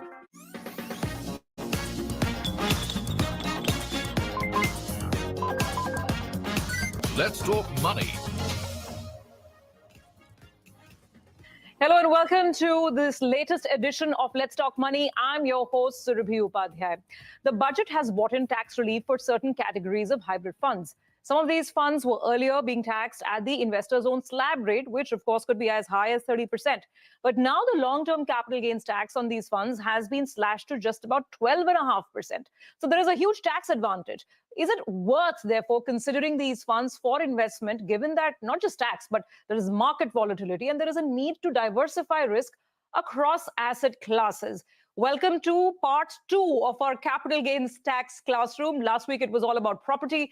This week, we are going to talk about hybrid funds and where they should be when it comes to your portfolio. Joining me to discuss this today are Mohit Gang, CEO of Moneyfront, and we also have Devendra Singhal, Executive VP and Fund Manager at Kotak AMC, who manages Kotak's multi-asset funds. This is also a category which actually gets that tax advantage. So, gentlemen, thank you so much for joining in. Good to have both of you on. Yeah, there we go. We are seeing Devendra also, who's joining in remotely. So let's get the first thoughts in, Mohit. So this is the mutual fund tax classroom now. Your first thoughts on this change of 12.5%, which is coming in for a large variety of funds, right? Which were in that in between. They were neither pure equity nor pure debt, but the in between ones. Surabhi, I think first and foremost, I think mutual fund investors can't complain about the change of taxation in this budget. Honestly, I think yes, long term and short term has gone up a little on the equity side. That hurts to a certain category of investors. But for investors who were investing in international funds, who were investing in balanced hybrids, conservative hybrids, who were investing in multi-asset funds, who were investing in gold funds and fund of funds and all those categories, they gain a lot. Honestly, they benefit a lot because of this whole change of taxation. And now there are only two classes of or two holding periods, which is 24 months and 12 months. So the budget has done away with the 36-month holding period per se. The budget has done away with the indexation thing. But what the budget has done brilliantly is made the tax rates uniform. Right. So there is extreme amount of clarity and simplicity now. All these categories now get classified as long term after 2 years and get taxed at 12.5. Yeah, that's actually a huge relief. At least, long term now is 2 years. That whole concept of first, whether it's 36 months or whether it is 24 months, at least that gets taken away. Let me bring in Devendra as well for some opening thoughts, and then we'll go category by category. Devendra, what is your first take? The fact that there were some funds which were being penalized really severely, right? Because they were being taxed at the slab rate.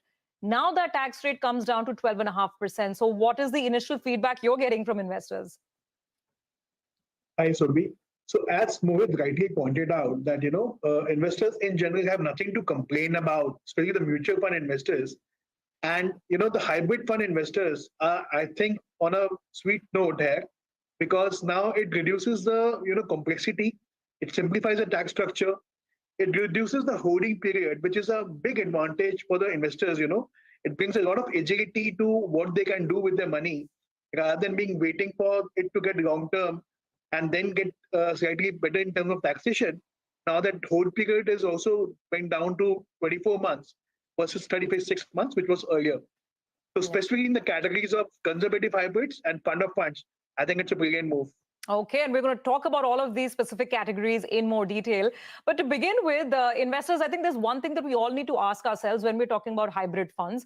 And as the name suggests, a hybrid could be a mix of debt and equity. In some cases, if it's multi-asset, it could involve gold or silver or other asset classes as well. So the first thing that investors, we need to ask ourselves is whether this hybrid fund has 20% equity, 30%, 35%, 50, 65%, because the taxation depends on the range of equity and debt that fund is holding. So as investors, that's the first point of awareness, to ask whoever is advising us on that fund in terms of what is the equity contribution. So with that caveat in place, Mohit, let's get started. And I want to start with the simpler things first up. Funds where the equity allocation is at least 65% or more. Here, nothing changes, right? It's just that the 10% tax now becomes 12.5% tax. And 15 has gone to 20 on The the short short-term term. side. And the long-term capital gains exemption limit has got increased from 1 lakh to 1.25 on the equity. So these are the three changes, but per se, fairly simple for investors to understand. Okay, but it's important to know what all funds fall under this category. I mean, at least in terms of nomenclature. So pure equity funds, which are going up to 100% equity, we all know. Equity mutual funds. Here, which are the subcategories? For instance, arbitrage funds always had a great equity taxation advantage. Does that continue? Absolutely, absolutely. So arbitrage continues to benefit with equity taxation. The whole proposition of arbitrage was that it has equity composition or hedged equity composition over 65%. So that continues to benefit. Even equity savings as a category, Surabhi, where naked equity plus hedged equity, as in the ARB component combined put together, was over 65%, and that continues to benefit from the equity taxation per se. So any form of equity where the Indian equity composition is greater than 65% will continue to get taxed on the equity parameter. Okay, so that includes arbitrage funds. It will include, like you said, the equity savings fund category. Equity savings, arbitrage, and also some kind of balanced funds where the equity composition is greater than 65%. But as you rightly said, balanced category has to be seen scheme by scheme, fund by fund, where you have to actually figure out the equity composition. But yeah. So the balanced advantage funds, the BAF category, as it's called. Okay, Devendra, come in on this. You also mentioned the equity savings fund category, right? Just remind us, remind our viewers, because not everybody invests in a lot of these funds. So tell us more about the equity savings category. How much is the typical debt equity mix, and whom are these funds suitable for? Sure. So Surabhi, as you rightly said, the hybrid funds are categorized in terms of, how much equity you can have, and then other portions starts coming in. In equity saving as a category, you have 10 to 50% long equity, which is pure equity component. But you have a minimum of 15% in equity arbitrage.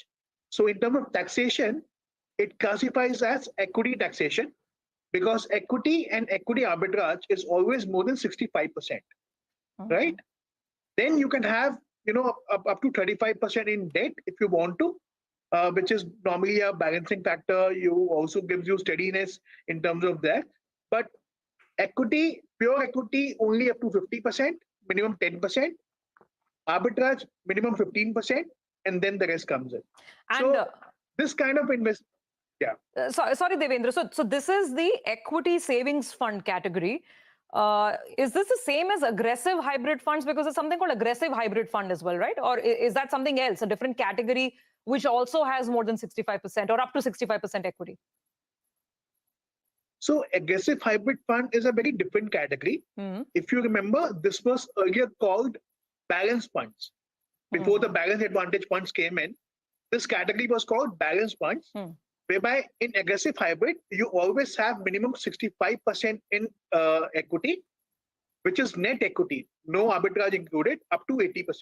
So 65 to 80% in pure equity, that is what aggressive funds are.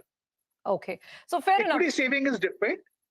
Yes, please continue, Equity saving is different, that the net equity portion is always capped at 50%.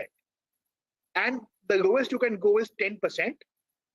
But to have an efficient taxation structure, you have a minimum of 15% in arbitrage, equity arbitrage. So you get a minimum of 65% in equity and equity arbitrage. which is there for the investors to benefit from. Okay. So Devendra, one final follow-up question. Now, suppose I am an aggressive investor. I already have equity mutual funds, but I also want to do a hybrid fund which has the benefit of equity taxation, and I'm okay to take risk. So between a balanced advantage fund, which is typically running more than 65% equity, this equity savings category, and the aggressive hybrid category, you described 2-3 different types of funds, right? They all have the same taxation now, equity taxation. How should I go about making my choice? What is the criteria that I should ask as an investor? Okay. See, generally aggressive hybrids or the equity hybrids, they are ones for the riskier investor. They have investors who have a higher risk appetite because they would anyways at all point in time would be minimum 65% long in net equity. Okay. Balanced advantage funds are generally dynamic funds which can go to as low as 20% or as high as 90-100% in equity. But typically they hover around 50-60% in net equity on a average basis, on a normalized basis. Equity saving is the least in terms of the risk appetite. So because they are capped at 50%, but typically, for example, at Kotak, we have an average equity of less than 35% over the span of this fund. Okay. So the more riskier the investor, aggressive hybrid, then BAF, and then equity saving. Okay, superb. That really explains it very, very well. So if you're a high-risk investor and you're looking for a higher risk profile fund, then that's the order that you can follow. Mohit, I want to take off from what Devendra said on the balanced advantage category, which brings us to the next taxation bucket itself, right?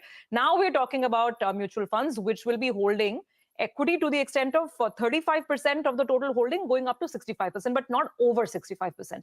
So in this bucket, which is what Devendra is also saying, that the bulk of the balanced advantage funds typically run portfolios that they fall in this category. Now here, there's a huge tax advantage as well, absolutely, right? Absolutely. So Surabhi, this was the bucket which was holding equity between 35 to 65% of the overall portfolio, which got hammered last year in the budget. So when the taxation changed, this category typically got changed, and the taxation here was long-term with a 36-month holding period and tax at 20% with indexation, right? So it completely changed the entire mutual fund industry and divided the entire industry into 3 asset classes from a taxation perspective, which is equity greater than 65, equity between 35 to 65, and then equity less than 35, right? So this middle category was the one which was having an indexation advantage with a 3-year holding period. Now this completely changes. This is now a 2-year holding period for long-term capital gains, and the taxation now has been reduced to 12.5. Which is a double bonanza, right? You don't have to wait 3 years to qualify for long-term. You just have to wait for 2 years, be invested for 2 years. And the tax is not slab rate. The tax is not 20%, yes, but it's 12.5%. It's 12.5%. So taxation reduces, the holding period reduces. So obviously, as Devendra also said, the agility of the investor improves out here. He can move a little quickly, right? Plus, these are categories which were actually sort of more used by conservative investors. This was a category which was more preferred by retired investors, right? So for them, it becomes a little more tax efficient. From them, the actual realization of the money improves, right, in their hand. So I think overall, it just benefits the industry, and also the profile of investors who was typically investing in this category was a little more moderate, conservative, or retired, right? So I think that entire category benefits a lot. Okay, so balanced advantage funds, now they have the tax advantage for sure. Yes. Let's also talk about the other merits, because like you're saying, tax should not be the only reason we invest into anything, right? Looking at the market environment, the dynamics, equities have been on a tear and everything's so volatile. Typically, would you advise people to opt for this type of a hybrid fund? And if yes, why so? Look, Surabhi, as I said, it all totally depends on the risk profile of the investor, whether he wants to conservatively invest with modest amount of growth, but the objective is more or less preservation of capital to a large extent, then yes, you would want to go into these categories. The balance advantage gives you the advantage that fund manager with all the expertise and all the resources at his disposal is typically changing the equity debt mix in the overall portfolio and is trying to play out the market cycles, which has historically benefited the investors, right? Even in a multi-asset category, today, most of the funds were being pushed to keep 65% and above equity. Now, those funds can also become a little more true to label, keep slightly lesser equity composition, improve the commodities allocation in the portfolio, which was kind of hovering between 10 to 12% for most of the funds. So that could be improved. So it can become more realistic multi-asset from that perspective, right? So it all benefits the investors to a large extent. Multi-asset, I'm going to come to it in just a bit and have a sort of more detailed chat on it. But balanced advantage itself is a category.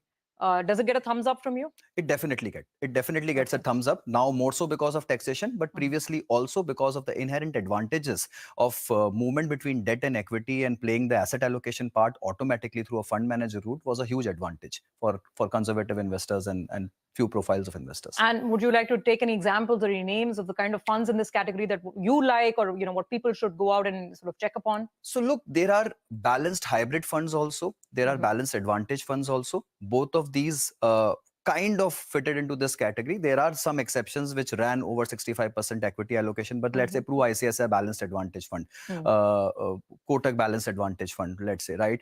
There was an HDFC balanced advantage, but which kept equity to a slightly higher extent at all points in time, right? And so you have, and then there is a balanced hybrid category. So you had perhaps a 361 balanced hybrid fund, or those kind of funds which had 45 to 55% equity composition and 45 to 55% debt composition. They kept moving between these allocations. So those are categories which become extremely lucrative now from a tax perspective. They were always good as a profile fit for investors of certain categories or certain risk profiles, but now they become very attractive from a tax perspective also.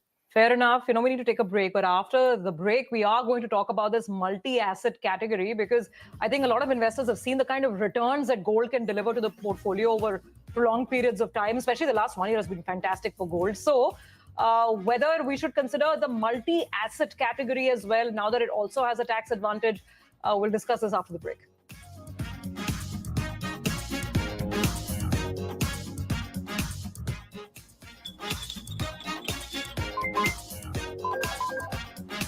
Let's talk money. Food items which have the fermented food items like idli, dosa, dhokla. These are items which can also give rise to migraine attacks. And then rarely you come across different triggers. Triggers are different across individuals who suffer from migraine. So they are not the same for everyone. And one has to be alert that triggers are not seen always and not easy to identify. In about 70 to 80% of patients with migraine, you can identify the triggers, but you have to remember that there are 15 to 20% of patients in whom triggers may not be easy to identify.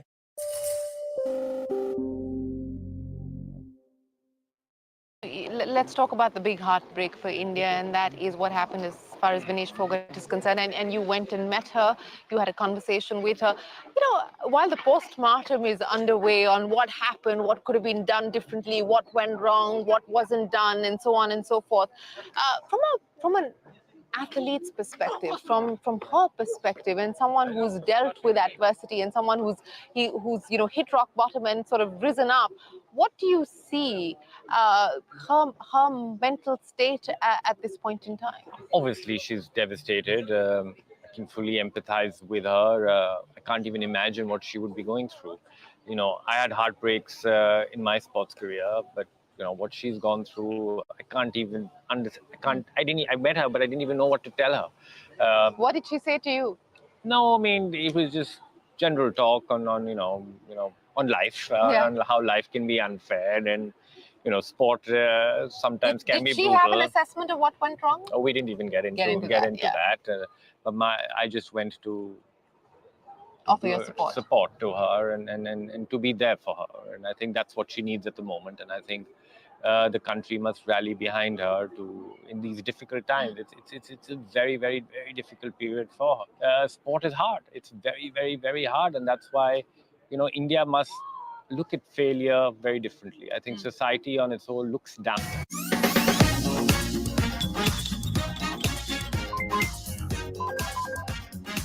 Let's talk money.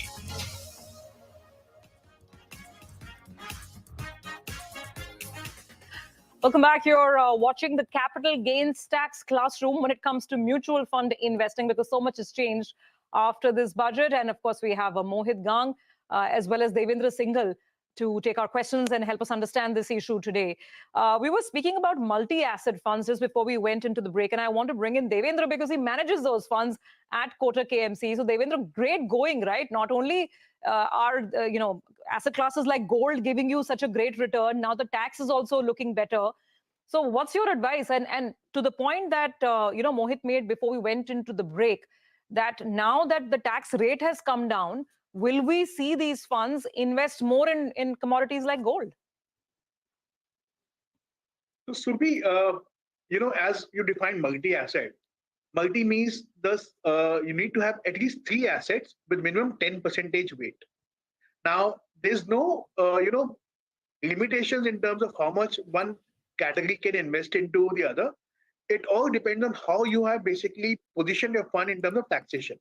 So you're right that with taxation angle going off, now you could have a more aggressive call in terms of higher allocation into particular assets like gold, international equities, and debt and all, and still get a benefit of lower taxation what was earlier. But this thing is now happening with more fund of funds, which is the multi-asset allocator, which is the fund of fund category. In categories whereby you are investing directly into securities, I don't think there's any change in the categorization now. So that remains as it is, and it's lucrative.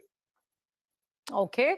Again, just asking you a basic question, if someone's looking to get into a multi-asset fund, what would be the realistic rate of return to expect? I know, we're not asking you to, promise something over here, but typically, depending on the asset class shifts. See, typically when we look at, multi-assets or any hybrid schemes, we look at a ratio called upside-downside capture ratio. That is how much of when the market is going up, what percentage of the upside I'm able to capture, and when the market is going down, how much participation I'm having on the downside.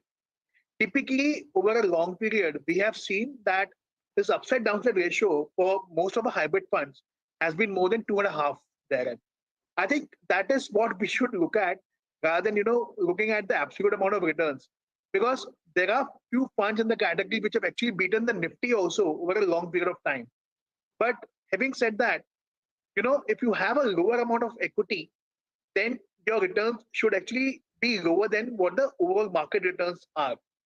Now it is now depending on what you can do in terms of upping and lowering your equity allocations or other allocations which can give you that alpha, right?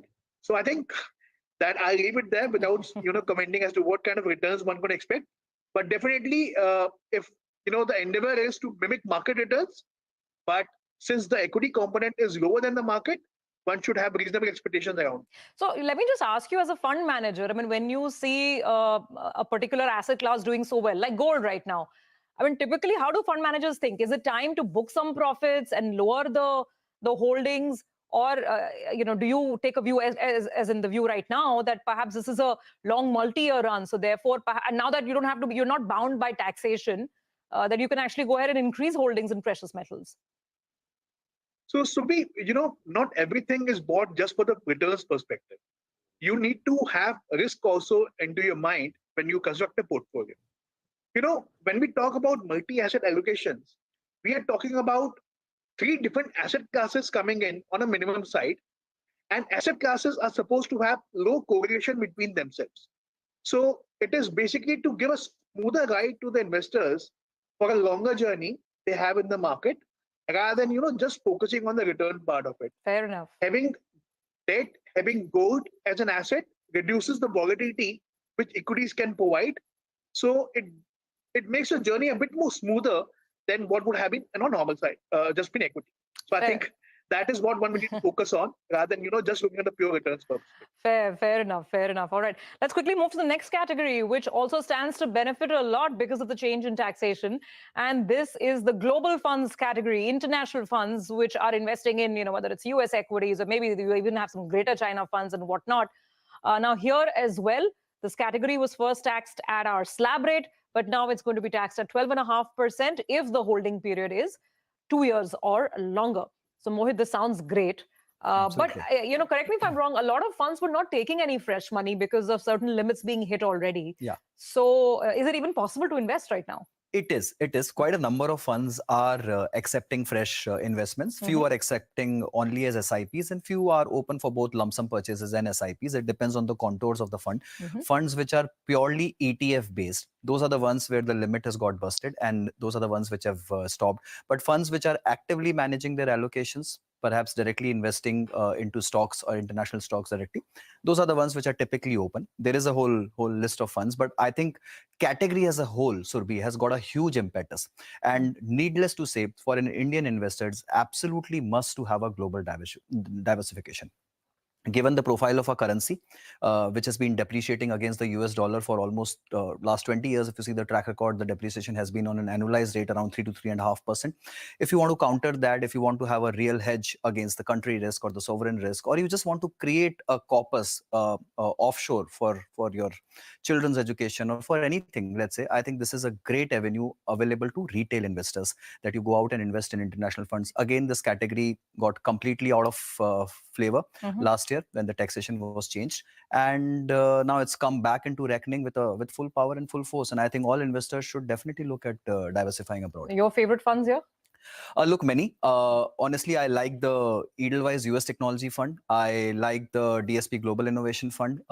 These are all active ones. But on the passive side, I like the NASDAQ fund of funds, which currently the open one is only Motilal. I think they're accepting SIPs out there. So if someone wants to buy NASDAQ directly, I think that's a good avenue to go for. Okay. I mean, if you can put all the recent market volatility aside and look beyond and not get worried about the churn in global markets, right? Okay, we have time, I think, for just one question. Debt funds, there's no change to the best of my knowledge. There's nothing that sort of changes. It was slab rate earlier, it's slab rate right now. But we have a question from Abhishek. He's saying that he invested into a debt mutual fund in 2017. And this was his mother's name, who's a senior citizen. He's saying, what happens now if I redeem the fund, if I sell the fund now? Is there any long-term capital gains tax advantage for me?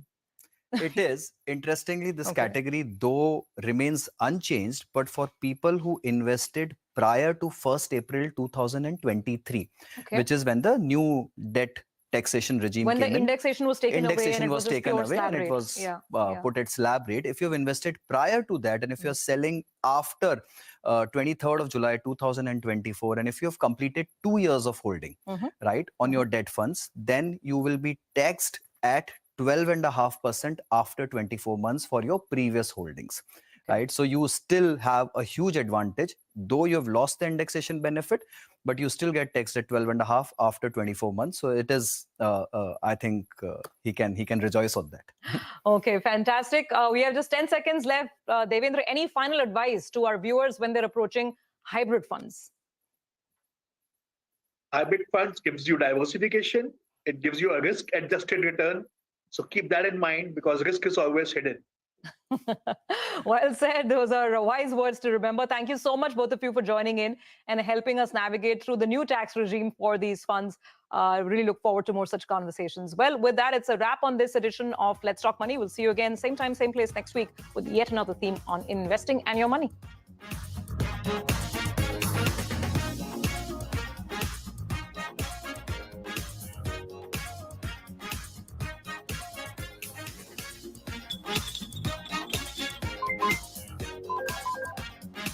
Let's talk money. India, and I think it's high time that society and the youth of the country become more sporting in nature.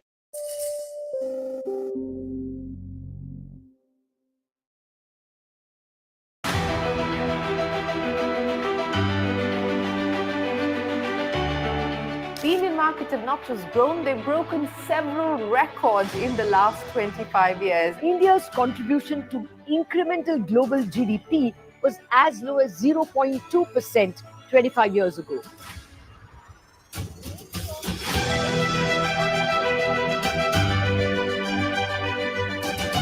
Over the last 25 years, CNBC TV18 has closely followed the remarkable ascent of India's pharmaceutical sector. There was a time 25 years back that it was all about the FIIs. If FIIs would buy, markets would rally. If FIIs would sell, market would fall.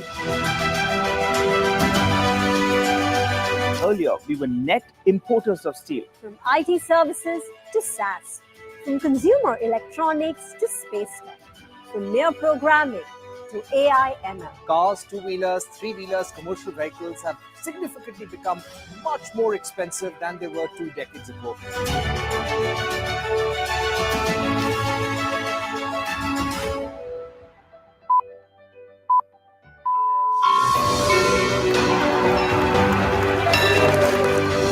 Discounting is high there, but their focus is squarely on the 125cc segment.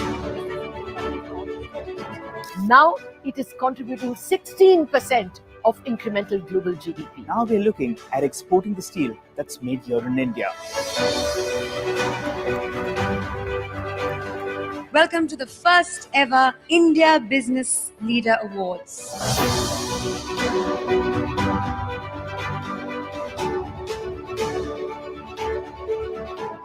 Cars, two-wheelers and vehicles generally being manufactured today are much lower on emissions and much higher on safety. India's technology industry has been at the forefront of cutting-edge innovation over the last 25 years. It's the retail which is the driving force for the market right now. Clearly, we have arrived on the global economic stage.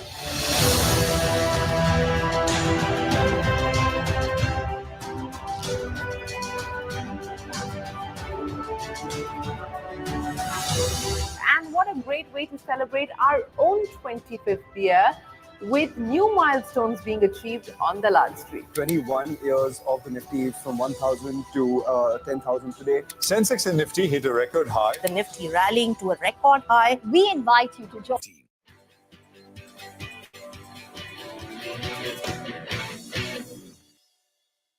Hello and welcome to this special program. How is artificial intelligence, AI, going to change how we work and how we conduct our lives? That's essentially the focus of this conversation over the next 30 minutes. And to help me do that, we are going to be speaking with the Chief Technology Officer at TCS, Dr. Harris Wynn. Harris, great to have you with us here. Thank you very much for your time. I think one of the things which a lot of people, a lot of the audience will believe and do believe, I think, is that AI is a job killer, especially IT services jobs. And it's going to be a job killer. Let's just start there. Is that true? No, I don't think so. Actually, I look at AI as a technology that is going to augment people rather than replace people. So when I say augment people, what I mean is it is going to make people do work much better than they are doing today, maybe perhaps faster, but also actually deliver very different value to the customers for whom they are doing work. So just to take an example, if you think about, let's say, contact centers or call center, AI will actually not only help a call center agent become much more productive by saying, for example, when I have had a call with you, take the call transcript, summarize it, and actually automatically, let's say, derive the sentiment that got exchanged during the call. AI will also help the contact center agent become far more contextually aware. Who is Harik? What product has Harik bought in the past? Is he a happy customer? Which the person has to do manually right now. Yeah, today the person does not, in fact, yes, manually. And in fact, the information is distributed all over many data sources within an enterprise. Right. Some of it is in CRM, some of it is in product information and so on. How do you collate all of that and improve my contextual awareness as a call center agent? Right. So that I can do what I do better. In future, it will actually allow me as a call center agent to be far more proactive. Can I predict or anticipate the need for Harik to maybe call and actually reach out to Harik even before Harik calls, potentially, to actually help improve the customer satisfaction, right? So change this entire model from almost like complaints management to almost like value management. Is it already happening though? I mean, calling before the customer has to call? I mean, just to use that example. To some extent, I think so. A lot of it is today happening before you have sold a product or service. Okay. The question is after you have actually bought a product or service, can we actually, because the world is changing, there's so much instrumentation that is there. And I mean, if you think about a car, the car is a heavily connected car today. right? So it is collecting so much information about the car, the driving pattern, wear and tear, and so on. So it is not that difficult to imagine a situation where the car itself will be able to say that this is going to go wrong in 30 days. And even before I, as a user, come to know about it, so that then you can actually do inbound. So in some sense, thinking about contact centers not as call centers, but almost think of them as customer success centers is really sort of the type of transformation that is likely to happen. But the same number of people are going to be required. I mean, just to go back to the first point and tie that off. For example, if you have 100 people and you have these AI applications coming in, will you need all 100? Will you need 70? Will you need 50? Because productivity goes up, as you said.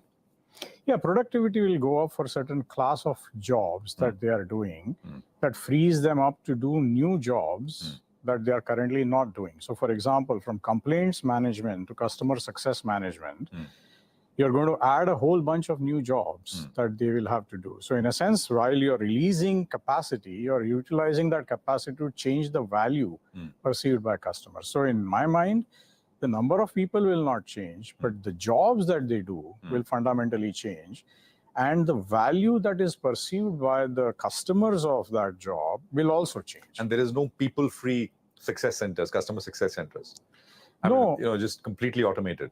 No, I think we are probably making a big mistake in thinking automation. So at least personally, I always think in terms of augmentation rather than replacement. Okay. There is plenty of work to be done that is not getting done today. Right. Which will, when you free up capacity to do work from existing set of workers, they will actually now start doing things that are not getting done today.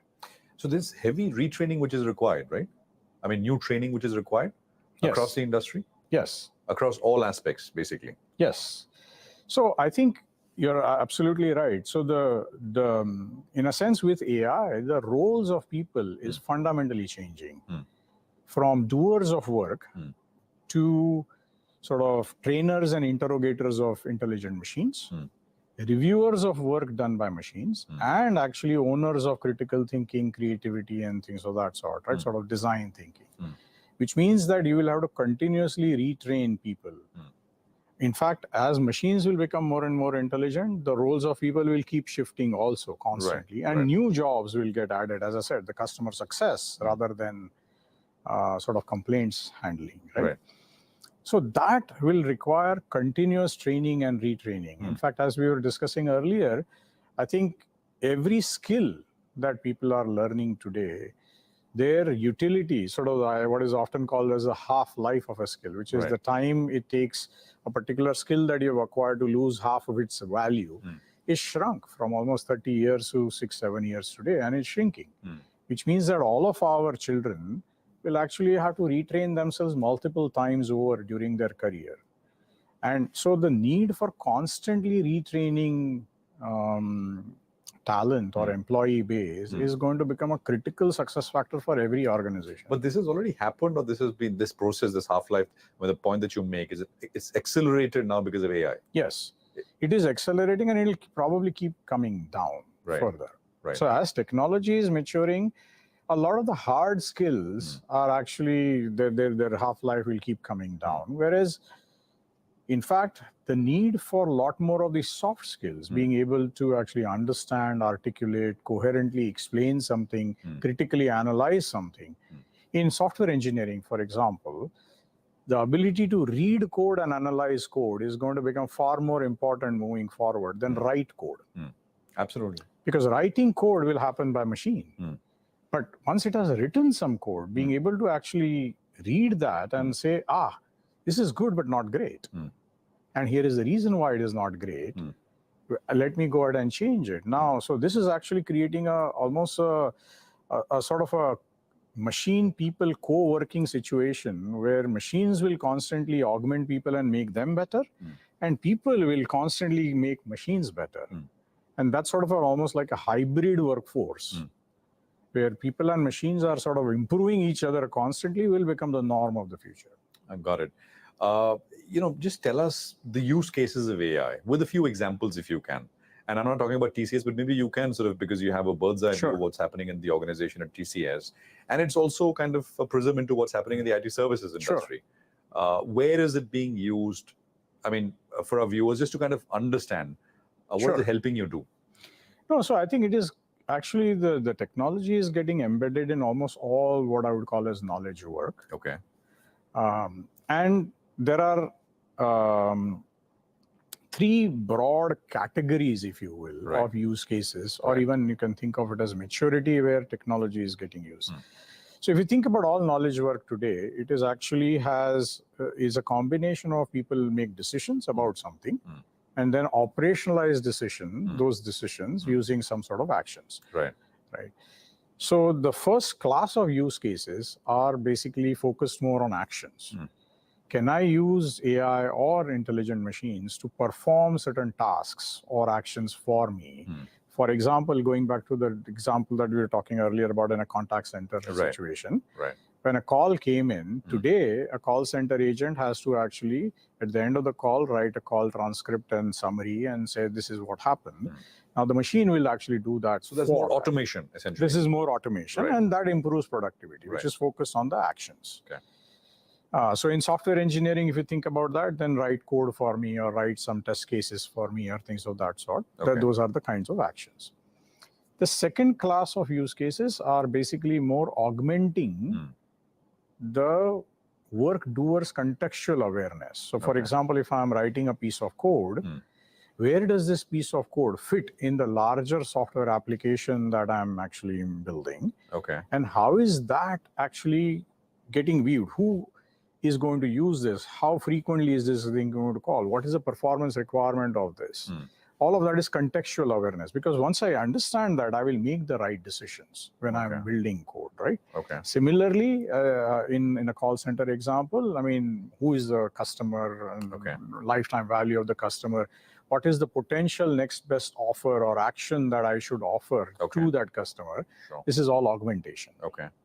Which is helping people make better decisions. Right. So as to actually improve the quality of work output that they will generate. Sure. The third category, or a maturity level, is actually going to be taking these two sort of assist and augment types of use cases, bringing them together to completely rethink the end-to-end value that is getting delivered. We call them as transform use cases. Okay. So in the case of contact center, while the two types of use cases we talked about, they are going to assist and thereby improve productivity as well as augment the call center agents. The third category is where can we actually take the call center as an entire value chain and completely redefine that value chain, where we will actually now, as we said earlier, proactively predict the need for a customer requiring help or service and proactively offering that, right? So can we turn something today that is a more complaint or cost center into much more of value center, hereby shifting focus from bottom line, a cost center focus, to much more customer success and consequently top line focus. Okay. So that is the transform. So in software engineering, similar things will happen. Okay. Right? Instead of looking at only productivity improvement of certain types of activities like coding or testing or things of that sort, can we build software such that you will be able to build software that is near zero, let's say, operations by design. So when you build software, I've captured enough knowledge such that the operations of that software, which is a sizable amount of work that happens today, that is going to get automated by design or augmented by design, so that we can actually get people to build resilient software much easier. And what is first use case, I'm assuming, is happening, right? Yes. It's widespread. In fact, almost 70, 80, 90% of what's happening today is, I would say, assist. There is maybe 20% is today augment. Transform is very little today, but that is where we expect actually the significant amount of, if there is knowledge work disruption that is going to happen, that will happen the moment you go to more of the transform type. The third stage. Third stage. But you're saying sort of a natural maturity or progression towards. But we're not there yet. We are not there yet. We are not there yet. And this is true for the industry as well. Across most of the industry, we're at level 1, which is assist. Assist and augment is probably, I would say assist is 70, 80%, augment is maybe 15%, 20%. The transform is very, very low at the moment. And you can apply this, I mean, while we have been talking about contact centers and software engineering, I mean, you can think about marketing. You can think about drug discovery, right? I mean, you pick any domain of work, or underwriting for insurance or risk management. All of this has exactly the same flavor, that you will actually start out with assist, improving productivity of people. Then second level will be help people do what they do much, much, much better, because you're helping them become far more creative in a sense. Machines helping them to become more creative. And then eventually you sort of say, oh, we have created a whole bunch of these agents, if you will, that are augmenting or assisting people. Can we combine this in what is now starting to be called as an agentic network? That together, can I completely redefine the value of that function? So for example, the time to build, let's say, a new drug. Can I shrink it for 2 years or 3 years to 6 months? That is where the game will shift.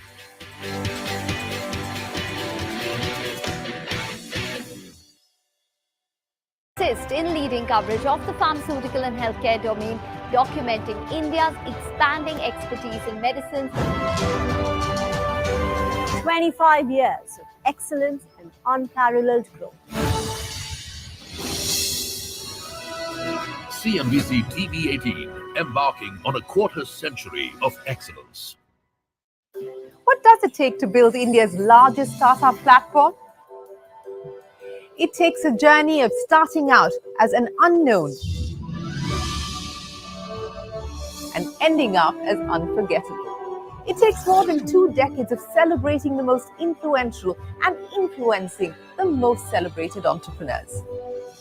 From chronicling the stories of India's startup universe to becoming a success story in itself, as India's longest-running show on startups and entrepreneurship, celebrating 21 action-packed years of building India's biggest startup community. Young Turks at 21, only on CNBC TV18 and CNBCTV18.com.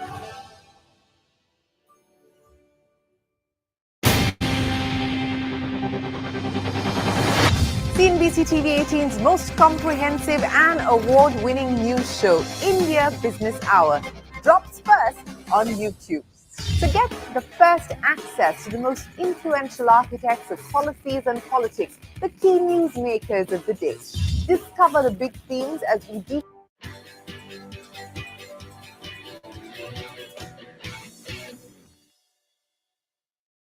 Have the technologies settled really, or is it still kind of, and what's the pace of change here?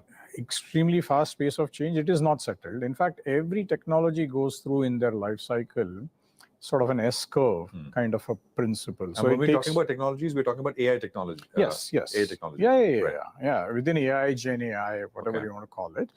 So we have, I think, taken a long time to get to it. Now it is rapidly. We are sort of the rapid rise part of the S-curve right now, where the technology is improving incredibly fast. If in fact a new LLM or a purposive LLM or industry-specific LLM or even activity-specific LLM is actually getting introduced every 2 weeks, every week. So and existing LLMs, their sophistication is also increasing. So the intelligence of models as well as availability of new purposive models, both are actually improving very, very rapidly. So we are sort of in that rapid rise part of the S-curve of a technology maturity. Most of this technology, and just to sort of clarify one more thing, when we talk about AI, mostly, and on the assist side, it's mostly we're talking about Gen AI? No, actually, so, I mean, it's a great question. Actually, AI is not new, right? I mean, AI has been around for a long time. So there are sort of, or in general, if you say intelligence, there are sort of 3 types of intelligence. There's what I would call recognition intelligence. The ability to actually extract information from unstructured repositories, like take an image, there's a shape, it's an object is a dog is a mammal. That's all recognition intelligence, right? The second one is reasoning intelligence, which is when I observe a system or let's say a traffic signal, what is happening? Why is it currently, there is a traffic jam now? So diagnosis. So what is happening is what is called as descriptive reasoning. Diagnosis, which is why is it happening? predictive reasoning, which is what is likely to happen, and prescriptive reasoning, what should I do about it? So that's sort of the 4 levels of which is the second category. The third types of intelligence, which is sort of creative or generative intelligence, which is now that I have done diagnosis or prediction, prescription, how do I translate all of that into action? Right. So in a sense, traditional AI was already doing a lot of the recognition and reasoning. Right. Now we have added to it the generative or the creative capability, so that it has now become almost like a closed loop intelligence system. Right. Much like human brain, right? Right. So you have the ability to think, reason, and carry out that action. And that is what is sort of generating a lot of excitement now. Right. And that's where bulk of the assist now is happening, because the others were happening earlier as well, as you said. Yes. Right. Well, yeah, correct. I mean, so assist is happening because now I have the ability to actually generate. Correct. And just to go back to the point of rate of change of technology, a lot of it is, of course, still happening in the US and overseas, right? I mean, so we are in a way taking technology from them. Is that a bit of a disadvantage? I mean, sitting here, how does that happen? Because you're in a way we're dependent on a lot of the sort of new innovation which is going on. Yeah, so actually, I mean, in a sense, you can argue that, I mean, so if you think about the future enterprise sort of architecture, right? So there is this sort of the base core infrastructure, if you will, right? The core infrastructure is your compute, storage, network, all of that. So chips and the systems and so on. Above that is sort of the entire data management and these so-called foundational models that are actually being built many places in the world now, and then lots and lots of open source models also. I believe that that's going to become the core infrastructure of the future. Right. A lot of the value will get generated above that infrastructure. Right. So I often call them the foundational models. You can think of them as world-wise. But to utilize a world-wise model in the context of a business, you'll have to go from world-wise to industry-wise, something that knows about, let's say, insurance or mortgage insurance. Sure. To a very specific, so industry-wise to enterprise-wise, because the way I do what I do is slightly different than others. Right. And that's how I differentiate myself in the market. Right. To an activity-wise. So there are 4 different levels of, if you will, wiseness or intelligence.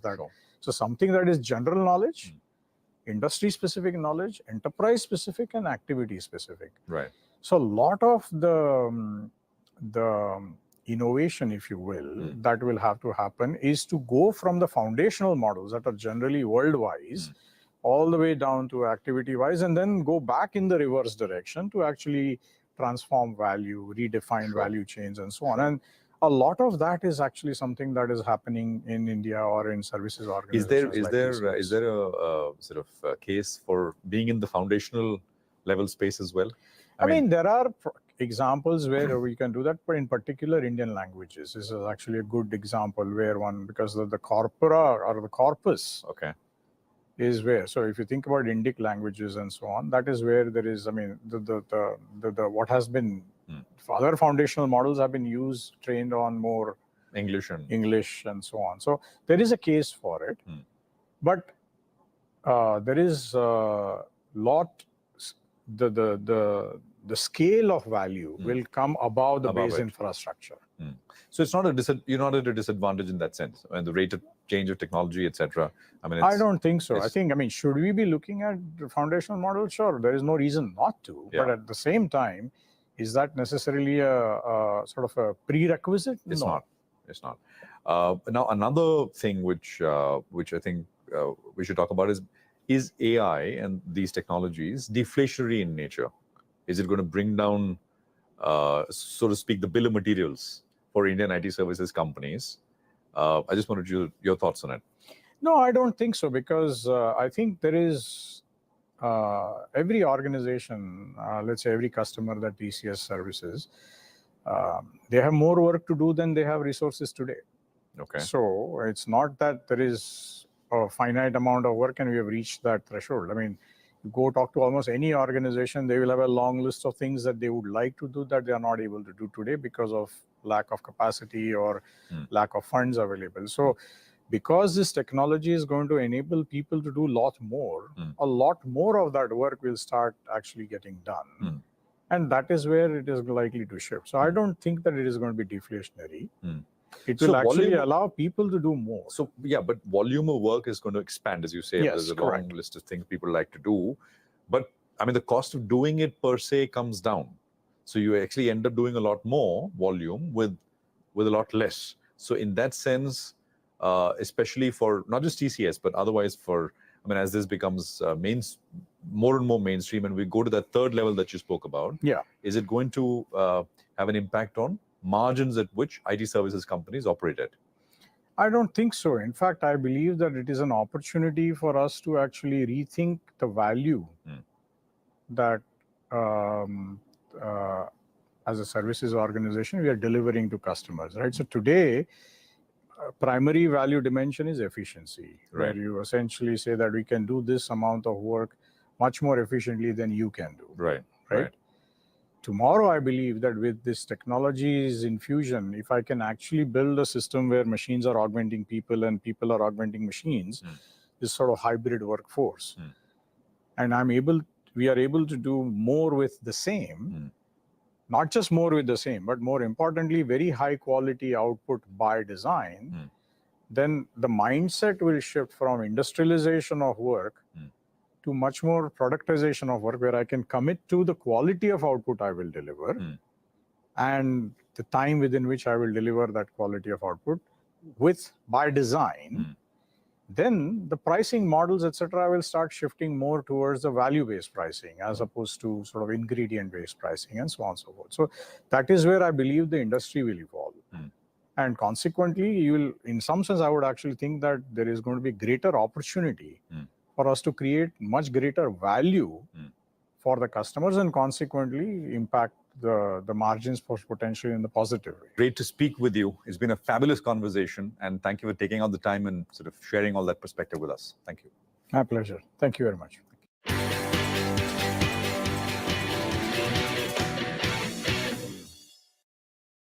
Of markets, macros, and more. Be the first to go to the heart of all the top stories that drive the day's agenda. Catch the award-winning India Business Hour live every night on YouTube with me, Shireen Bhatt. India Business Hour live on YouTube at CNBC TV18 weeknights at 7 p.m.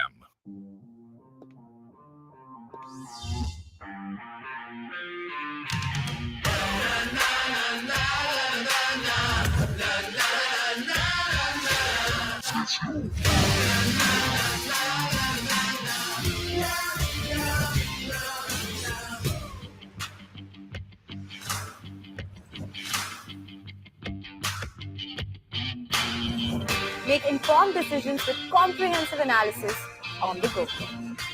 Strengthen your portfolio with real-time market updates on the go. Create effective strategies with insightful expert opinions on the go. Grow on the go with CNBC TV18, now streaming live 24/7 on YouTube. So how can a patient distinguish between a migraine or any other type of headache? And there are many types of headaches, such as tension headaches or cluster headaches, or brought on by other conditions as well. Yes, the common headaches with which migraine can get confused are what is known as tension headaches, the sinusitis-related headaches, and much rarer are what you mentioned, cluster headache and new daily persistent headaches. Now, migraine is easy to recognize if you know the features, because as you have already mentioned, these are recurrent headaches which are associated with sometimes nausea, vomiting, inability to tolerate light, sound, sometimes smells, and they are highly disabling.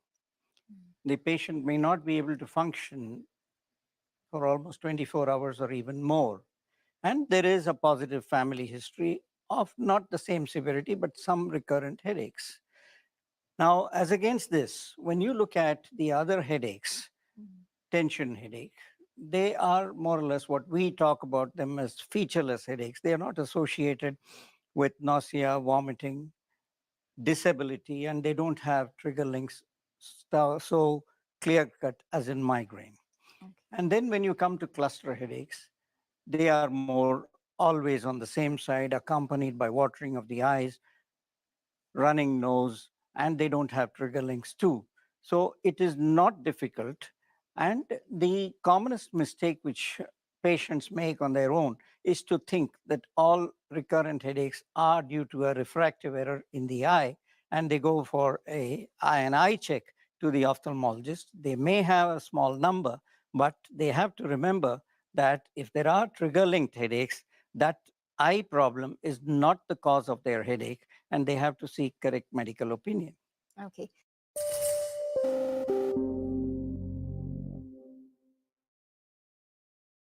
Mr. Go to the wall and explain what Indigo 2.0 would mean for this company. So, as I said, it's been the market leader in India and a big market cap company as well. But company recently announced Indigo 2.0, which means they've put out some new strategies, which includes they've now announced the business class offerings from November of this year. Second, they've announced easy to earn and burn loyalty points as well as loyalty programs. Third, they've announced 40 new international routes by end of this year. And fourth, they're going to upgrade their websites and mobile apps for further, enhancement for experience for the customers. Now, what an analyst is saying, analyst believes that the business class will widen the addressable market, and loyalty program is a big plus for the company. Business class will, not only improve the RASK, but also improve the margins for the company going forward. And loyalty program would mean further stickiness as far as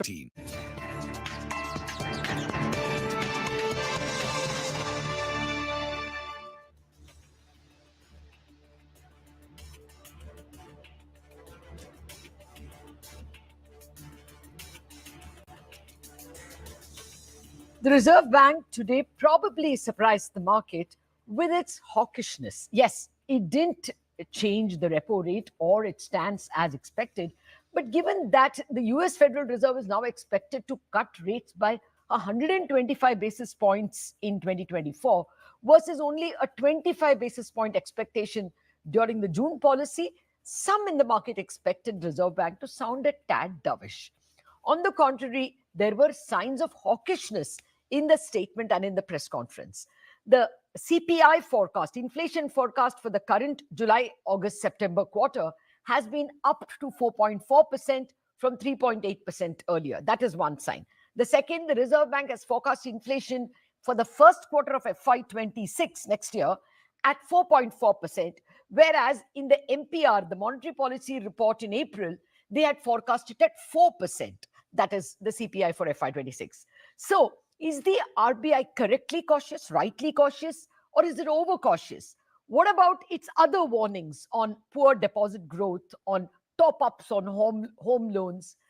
To answer all these questions, I have with me an elite panel. I have Mr. Dinesh Khara, the chairman of State Bank. He's joining in just a bit. We are also joined by Mridul Sagar, who's professor at IIM Kozhikode, but a former member of the Monetary Policy Committee and ex-RBI ED. B. Prasanna is the head of Global Markets Group at ICICI Bank, and Sabiran Chakraborty, chief economist, Citi India. Gentlemen, thank you very much indeed for your time. First, this doubt I have. The expectation was that maybe, some wriggle room they will make for themselves in case they have to, cut in December or earlier. Mridul, what could have been the thinking of the Reserve Bank? Why didn't they allow themselves that wriggle room? Lata, I think the biggest problem which a central bank faces is that if it indicates that if there is a shift in conditions, they might pivot, then they will prematurely ease financial conditions. If you see data hard, I think the banks have already lowered the lending rate instead of raising the lending rate over the past 2 months on the fresh deposits. That's the RBI data which says. On the deposit side, they have not lowered, just 2 basis point fall is there in 2 months. But on lending side, there has been fall. So if you give a signal, then probably the deposit rates would ease. at a time where there's already a huge issue about the mismatch of credit and deposit ratios. So the incremental credit deposit ratio being pretty high, and including the investment number. So banks are like growing at 128% roughly of the deposit growth. So there is this liquidity angle which the governor hinted at, and which I had also mentioned in media around a week back about the financial stability risk emanating from it. So I think that's what is keeping Reserve Bank on cautious. And inflation has risen to 5+, whereas the target is 4. So it's very difficult to sort of signal. If the pivot comes later, it would be when already sort of we see hard numbers that the growth is getting affected, which is not the case as of now. Okay. Yeah, which is what the governor also pointed out, that we still don't have any clear evidence of a US slowdown. But Mr. Khara, welcome to the show. Thank you very much for your time. This is a very important point that Mridul just made, if you heard him, that actually banks' loan rates have gone down a bit in the past few weeks, although there is a war out there for deposits. Can you explain? This seems to have, impressed on the Reserve Bank as well. How do you drop lending rates when actually your deposit costs are clearly going up? I fully agree with you, and that is something which you have seen. So actually what has happened is that there's a change in the interest rate structure when it comes to the lending. A lot of loans are being priced linked to the T-bill, and today the way T-bill is behaving, in fact, the market is actually from that perspective, as far as T-bill is concerned, it's coming down. But when it comes to the liquidity issues, that actually forces banks to go for the higher cost of deposits. So this is the kind of a market where we are all operating today. So some of the loans are linked to MCLR, some of the loans are linked to T-bill, and it depends on the bank and the kind of interest rate benchmark which they are following. So much of it is actually guided by that. In such a situation, perhaps when RBI has said that they are concerned about the interest rate movement in deposit rates, I think it's quite justifiable. But I would say that there are various sub-segments in the market, and they're all getting priced differently. So that is something which is a reality. I agree, sir. I mean, there are several markets out there. But would you say that as a consequence of several factors, the LCR rule, the bond index inclusion, we are going to see market yields go down, but because of the dearth of deposits, deposit rates will go up. Are we therefore going to see bank margins getting compressed, as also borrowers moving to the market and not taking loans? See, not all borrowers can move to market. This is a reality which cannot be ignored. And also not for every kind of facility they can move to the market. So I think even market has got its limitation in terms of their capability to absorb such kind of business opportunities. So I think we'll have to probably wait and watch. This is a point of time when we are at a cusp of various evolutions, and we'll have to probably wait and watch and see that how really things stabilize in the days to come. But yes, of course, at this point of time, each of the players is playing according to the opportunity which is available in the market. Okay. A final question to finish this theme, Mr. Khara, do you think that loan bank credit growth will taper down to meet the deposit rate? I mean, if the deposit growth, for instance, for SBI is 8.8 and loan growth is at 12 or 13%, sooner or later, even for the industry, loan growths have to taper down, isn't it?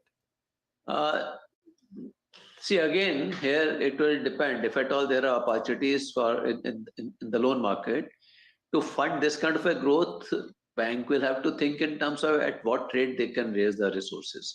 See, for instance, I would like to draw your attention to the fact that way back in 2004, 5, 6 also, we had seen a situation like this, where the deposit growth was much lower than the loan book growth. Those are the point of time when CD market actually evolved quite a lot. So again, now we have seen that, infrastructure bonds are becoming popular.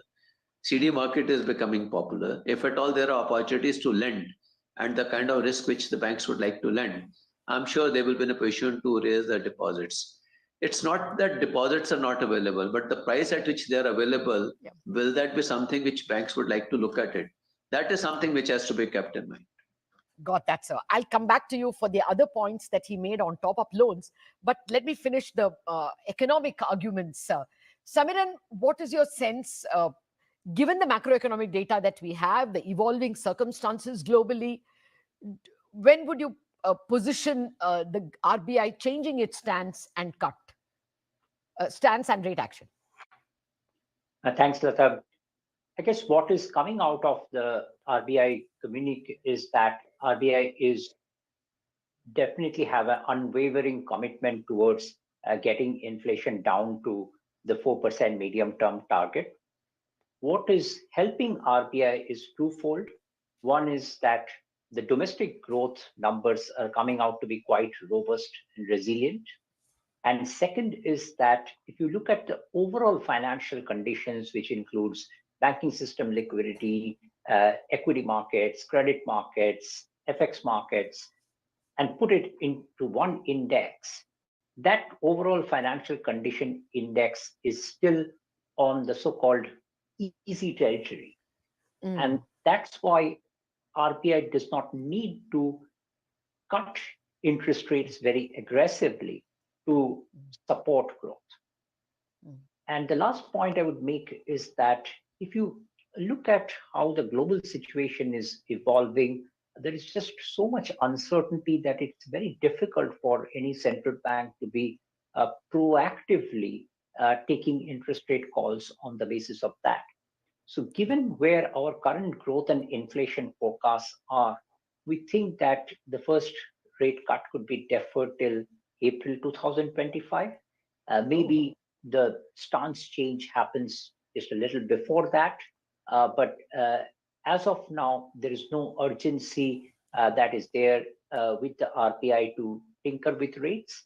And as the governor has always maintained that for orderly evolution of financial markets, a stable and predictable policy regime is what is warranted.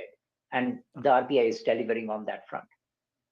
I take your point. Actually, the RBI very cleverly did not hike rates, but made liquidity tight last July when inflation numbers came in at 7.8. And they have effectively given a rate cut by, bringing back the liquidity, so to speak. So the call rate has clearly gone down from 6.75 to 6.5. So that perhaps would count as a rate cut, a stealth one. Prasanna, do you think that the Reserve Bank was actually defending the currency? Well, that's an interesting question, Lata, but you can never tell what really goes in the minds, but it's quite a possibility. And yes, they have been a little bit more, first of all, I don't think too many people expected them to be dovish, but we all thought maybe he will give into a little bit of dovishness in the post-policy conference. But even that did not come through.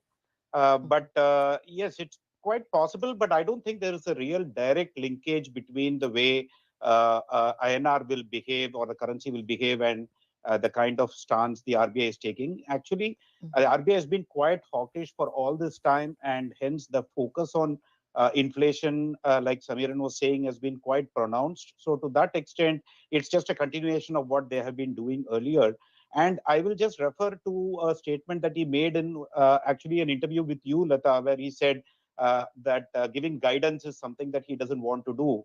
So when there is just one set of data which has come from the US, which is seemingly indicating that there is a much bigger slowdown than what you are what markets were expecting earlier, he probably wants to see a little bit more data before he gives in to even a change in stance. So my feeling is that he'll probably think about the stance change in the December policy. That is because he would have had a couple of policies from the Fed by that time where there would have been a couple of cuts priced into the market. So I think we'll have to wait and see. At the way in which they are talking, we can't see a rate cut happening anytime soon. But I do feel that at some point of time, the emphasis will shift to growth, which is when they will really start talking about a stance change and a rate cut. Okay. A final question before I take a break. Mridul, no one can tell the future really, But what are the chances that the Reserve Bank could be making the mistake it made in February of 2022? You were there. If you remember, at that time, the Reserve Bank had spoken dovish, very dovish, 4.5% inflation forecast, and then comes the Ukraine war, and all hell breaks loose. So many hikes after that. Inflation changes. Now we are getting a smell of the global economy, the way it may pan out. We don't know. If indeed 125 basis points cut were to come, will this policy be remembered as possibly a policy mistake? There is a small possibility of that. But the point is, in this policy, it was difficult to put it in the baseline because clearly, though equities had corrected big time, I mean, especially the Nikkei falling around 11% from mid-July, S&P around 7.5%, Indian stocks less, roughly 3% and so. But these would obviously start changing from the financial accelerators it will generate. Probably it will slow down the global growth unless Fed pivots a big way. And that might be difficult for Fed to do at this juncture. So if global growth slowdowns, India cannot be decoupled with that. And there will be some effect to the 7.2 growth forecast the central bank has. I'm not sure it will fall as much as 6.5, which the economic survey says, which to my mind was rather a number which supported a fiscal GFD to GDP ratio, which looked more credible at the number there of 4.8, which was put in the budget for 4.9. If you assume a nominal GDP growth of 11.5%, this number could have been 4.4%. So the nominal GDP projections of the government were a big constraint in the growth numbers. So I see it would be somewhere averaging between the RBI forecast and the government forecast. And there will be some pressures coming down later in the year or early next year for RBI to start changing the stance and give a notional rate cut. But let us be mindful of the fact that RBI is just around neutral. RBI has never tightened in this monetary cycle. So if your neutral rate is what RBI has indicated, then you are at the neutral. Whereas Fed has raised it to 525 basis point, and therefore they have a room to cut. RBI doesn't have a room to cut. That's absolutely right. For all you know, Reserve Bank is going to have the last laugh, and this question, is superfluous.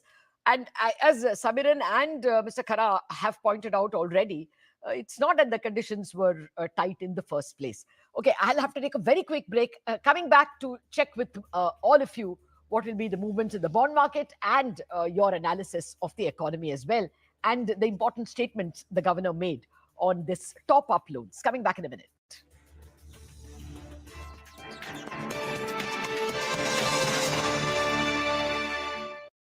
Was a concern. Now, the street seems to be quite excited about Indigo for a very long time. Look at the brokerage ratings and the target prices. Virtually everybody is having a buy or an overweight on Indigo. Kotak, Citi, Morgan Stanley, and JP Morgan. And the price range seems to be between 5,000 to 5,400, which means a potential another 15 to 25% upside even from current levels. Now, generally we've seen, when there is a big supply overhang on the stock underperform, but that's not been the case as far as Indigo is concerned. That shows the kind of business mode this company enjoys. Ganwal, one of the big promoter entity, they've been constant sellers in the stock in the last few years now. They've done 4 tranches of stake sales from September 2022 all the way to March 2024. They've sold stakes virtually every 5 months. In fact, now they're going to sell further because the lock was going to end. But most interesting is, ever since the first block when they sold in 2022, the stock has actually doubled in that particular period. Now expect a large block deal very soon because the lockup of 5 months is going to end in the next few days. So there'll be further supply. But again, the stock has been outperforming despite the selling. Just a word on the market cap and the valuation picture now globally. Indigo is now the second most valued company in terms of market cap, commanding a market cap of nearly $20 billion, trading at close to 20 times. Of course, Delta Airlines is the most valued company at $24 billion. The rest are Ryanair, Air China, and Southeast Asia, having a market cap between 15 to $17 billion. But again, in terms of valuation, it's still quoting at 20 times. And the 2O means there could be further upside as far as what the brokerages are saying. So looks like the dominance of Indigo is likely to continue in years to come.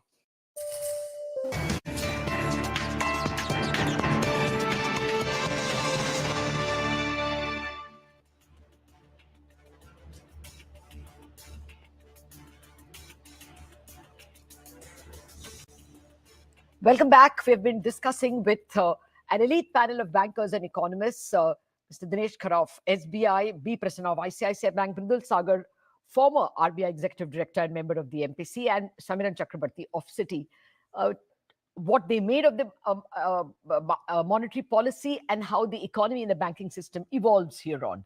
Mr. Khara, there was a mention that banks are giving top-up loans over both home loans and gold loans, and that's something that's worrying the RBI. We have also seen actually an increase in NPAs in several quarters. MFIs definitely, but even some unsecured loans.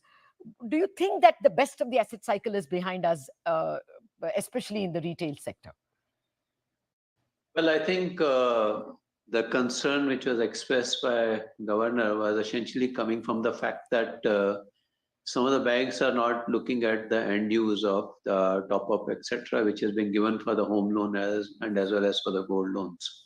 So that is one of the reasons. And when it comes to the LTV ratios which are being looked into while extending these loans, and also EMI, NMI ratios which are being looked into, this was one of the major reasons when for the unsecured loans, the RWAs were increased.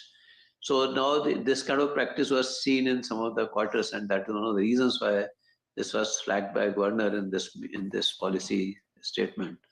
So I think, here again, depending upon, we have seen that in some of the MFIs, we do see some such scenarios, but as far as we are concerned in our book, not really much of change which we have seen in terms of behavior. So I think, again, it's a very fragmented market. In certain segments, perhaps it is seen, but not. It is not a universal behavior which we get to see. Yeah, he made it clear that it is only certain entities. He repeated that phrase. But, there are some NBFCs and MFIs where the numbers looked quite bad in the first quarter. And very quickly on this matter of, higher liquidity coverage ratio, which is imminent, are you getting a sense that they will give you more time?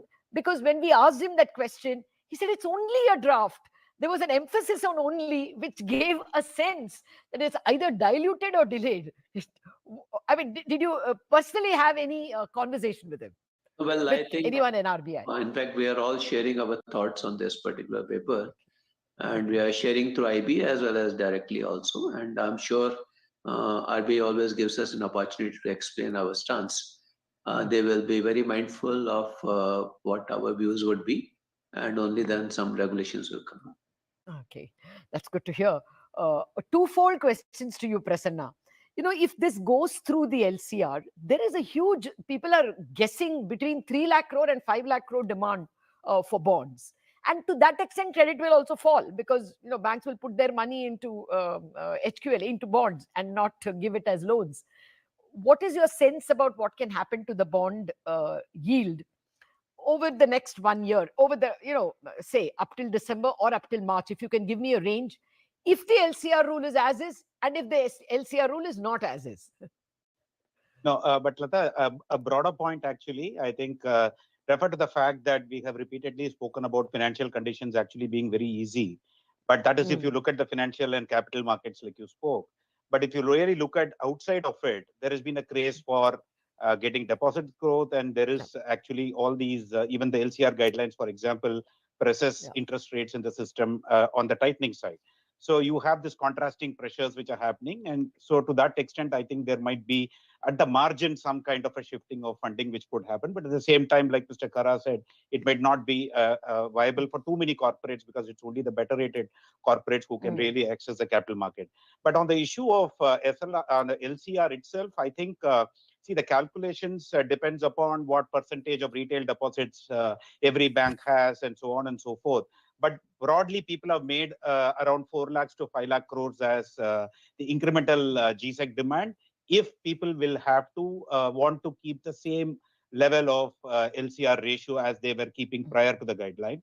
Now, that is again a call. People could say, I mean, the banks which are maintaining, say, 125 to 130, 135% can probably dip into the cushion a little bit. So even if you assume, say, 3 lakh crores of demand comes in and not 4 lakh to 5 lakh crores, that's nearly around 20% of your annual, supply. So to that, or maybe 15% of your annual supply. So to that extent, I think it does make the demand supply situation favorable for government bonds. And also bear in mind that this is the year when you get the one-time index inclusion flows also coming in. So net. So what is the range? So I think it is a gradually, it's a narrow trading range that is happening, but a range which is consistently going down. I would say it's around 685 to 690 in the shorter time frame. But over a medium-term time frame, I think it can inch towards 680 or maybe even slightly lower than 680. But this is all subject to, US data playing ball.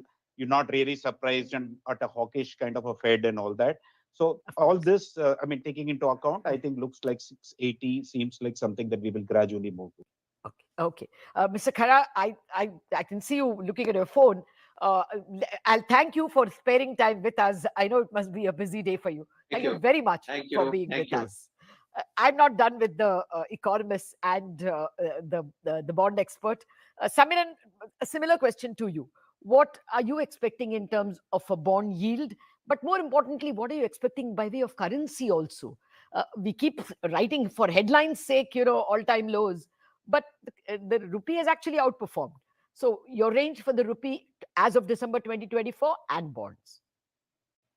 First on bonds, I think the bigger move, already a significant move has happened on the back of the positive macros, including the fiscal being very conservative, inflation numbers behaving quite well, global deflation story picking up steam.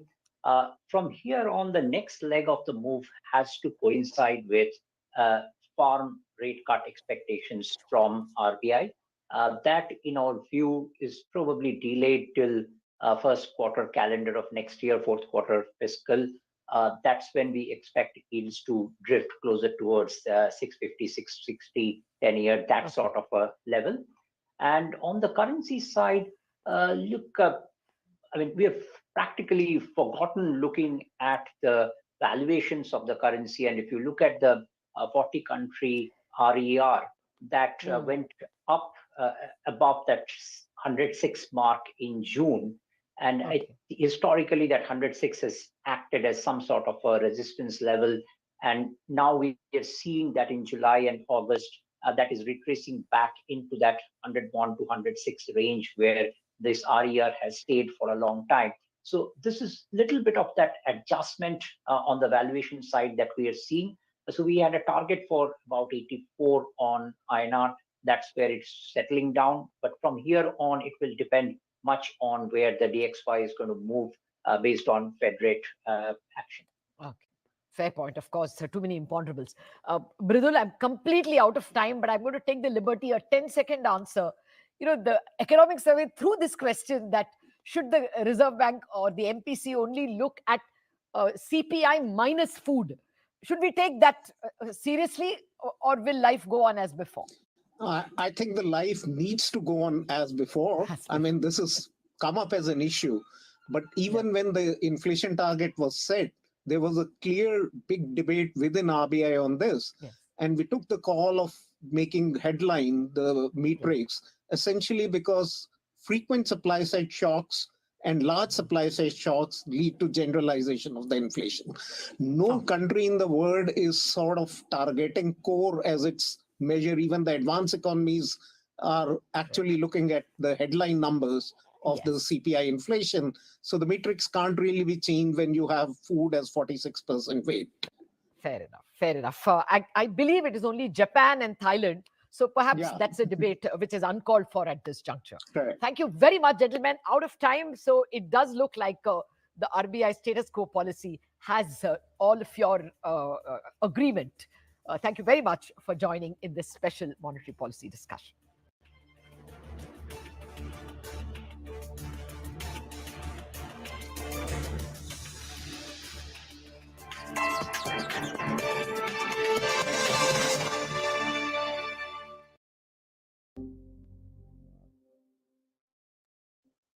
Global funds category, international funds, which are investing in, whether it's US equities or maybe you even have some greater China funds and whatnot. Now here as well, this category was first taxed at our slab rate, but now it's going to be taxed at 12.5% if the holding period is 2 years or longer. So Mohit, this sounds great. But, correct me if I'm wrong, a lot of funds were not taking any fresh money because of certain limits being hit already. Yeah. So is it even possible to invest right now? It is. It is. Quite a number of funds are accepting fresh investments. Few are accepting only as SIPs, and few are open for both lump sum purchases and SIPs. It depends on the contours of the fund.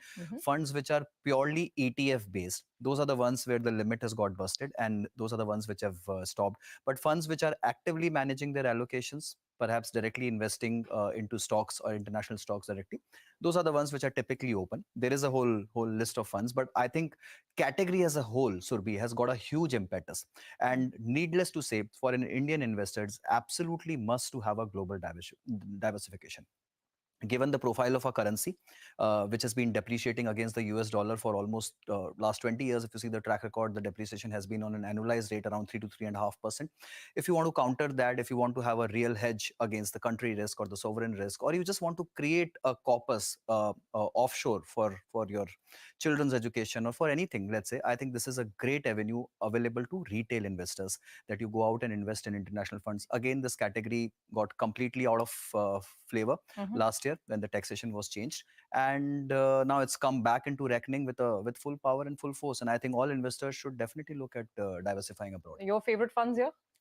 Look, many. Honestly, I like the Edelweiss US Technology Fund. I like the DSP Global Innovation.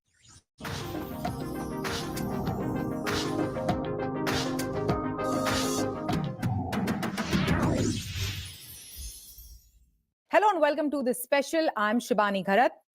Noise, which is one of the top wearable brands in India, was established back in 2014. The company was co-founded by two brothers, Gaurav Khatri and Amit Khatri. They started off by selling smartphone covers and cases to then move to wearables such as truly wireless earbuds, smart watches, and then more recently launched Luna Ring and more.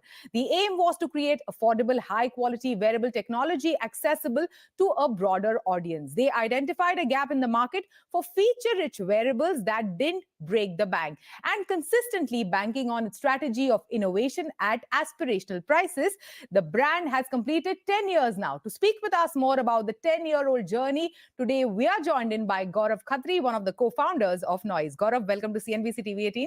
Thank you. Thank you so much. And congratulations on 10 years of Noise. Thank you.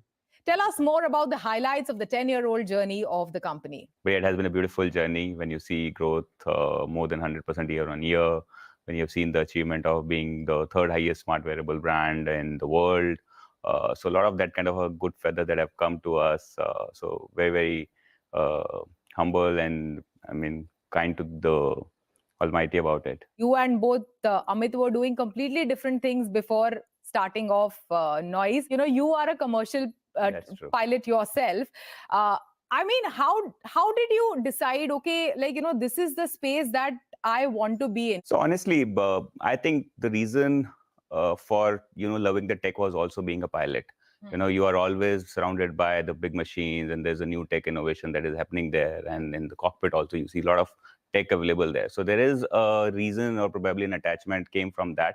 And I think I just did not thrive in my pilot career in initial days. So probably I had no other way to build my career on.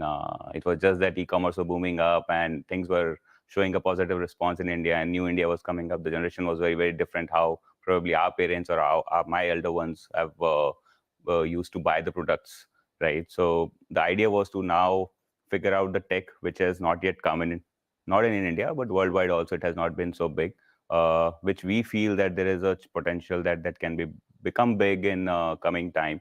So probably fitness was something that was close to, let's say, gadget was close to me, fitness was close to Amit, and fortunately we were just scrolling around with different gadgets every probably 3 months, 6 months, we were buying, trying, and then that's the reason probably we got hooked to wearable as a space, earbuds as a space. But yeah, wearable did well for us, so we just continued there. Yeah, and what were some of the initial challenges that you faced? The most common challenge when you don't come from a background of a tech is probably hiring the right talent. Yeah, to work for you. Yeah. Not only hiring right people to work for you, but also getting the right partners who work for you. Right? When you work in the technology space, you need the right set of partner who works and create the product, who are ready to work on a smaller scale, that someone who believes into you. So people who believes into you, getting them motivated and getting them convinced is the biggest challenge, I would say, that was there for us.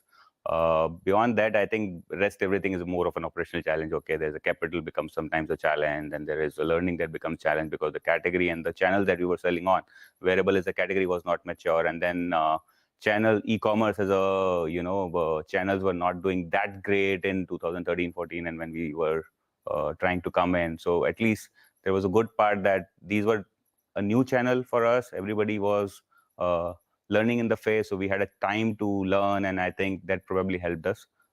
We could do better there, and probably first mover advantage helped for sure. That's the journey about. And then how did you go about building the brand Noise over so many years? We were always trying to create products with the consumer, building on the feedback. For an example, a person like you who has been running, right?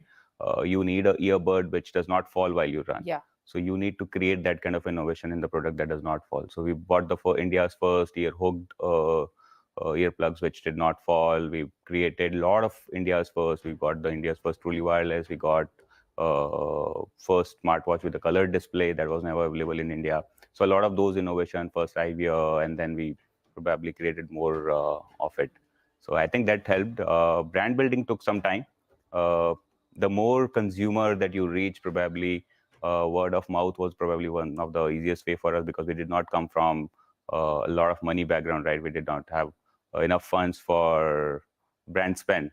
So probably only the motivation for us was to keep the consumer happy, and they will be the one who will be your brand champions. So they promoted us, and I think wherever we are because of them. Yeah, from word of mouth, then roping in the likes of Virat Kohli, Rohit Sharma, Rishabh Pant, Tapsi Pannu, all of them have been your ambassador. How did that help to get to newer markets and newer audience? So it always helps, because as a fresh brand, consumer seeks some trust, right? So far, at least our country has always been into an era where only international brands or the global giants were taking care of it, or the Chinese mobility brands were known for it. For us to make a dent, you need to have some trust value coming from the celeb. So that helps. Till a certain point, it helps. So we started with Rohit, and then we moved to Rishabh, and then Virat Kohli. And of course, it has given significant improvement in the trust of the brand. Yeah, and from first movers advantage to operating in this very competitive wearable space, how do you continue to innovate, and how do you, what is it that you do to stay ahead of, the market? Consumer centricity, where you are speaking to the consumer on daily basis. Second is that in the entire journey of 10 years, we have been able to build India's probably only brand which has its own innovation lab, where which we is are Noise trying, Labs. which is Noise Labs, where we are trying to create everything from the scratch, whether it is design, whether it is R&D, whether it is PCB designing and everything. So a lot of the product that we are doing now is completely been designed in-house.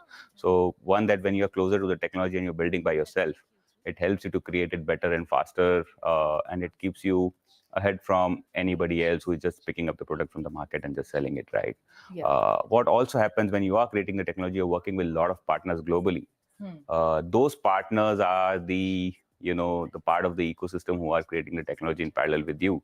So you get a direct access to them, right? Now, Bose is a strategic investor in us. So there's a lot of technology transfer that is happening with them.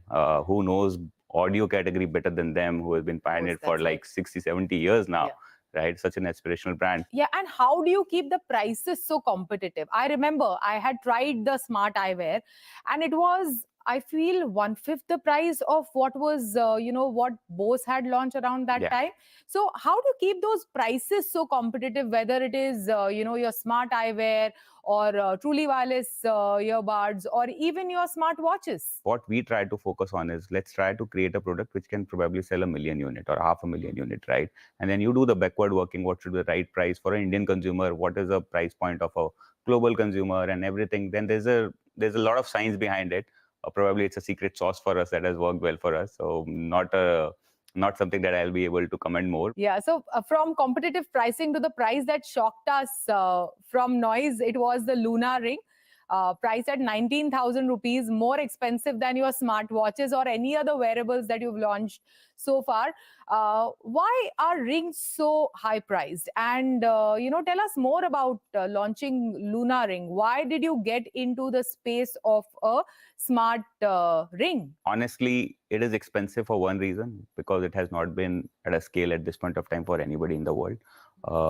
Everybody's just where the mobile phones or the smartwatches have reached like 10-12 crores of units, in fact, just in India, right, in 2 years' time. These rings are very, very small at this point of time. Probably the price will take time.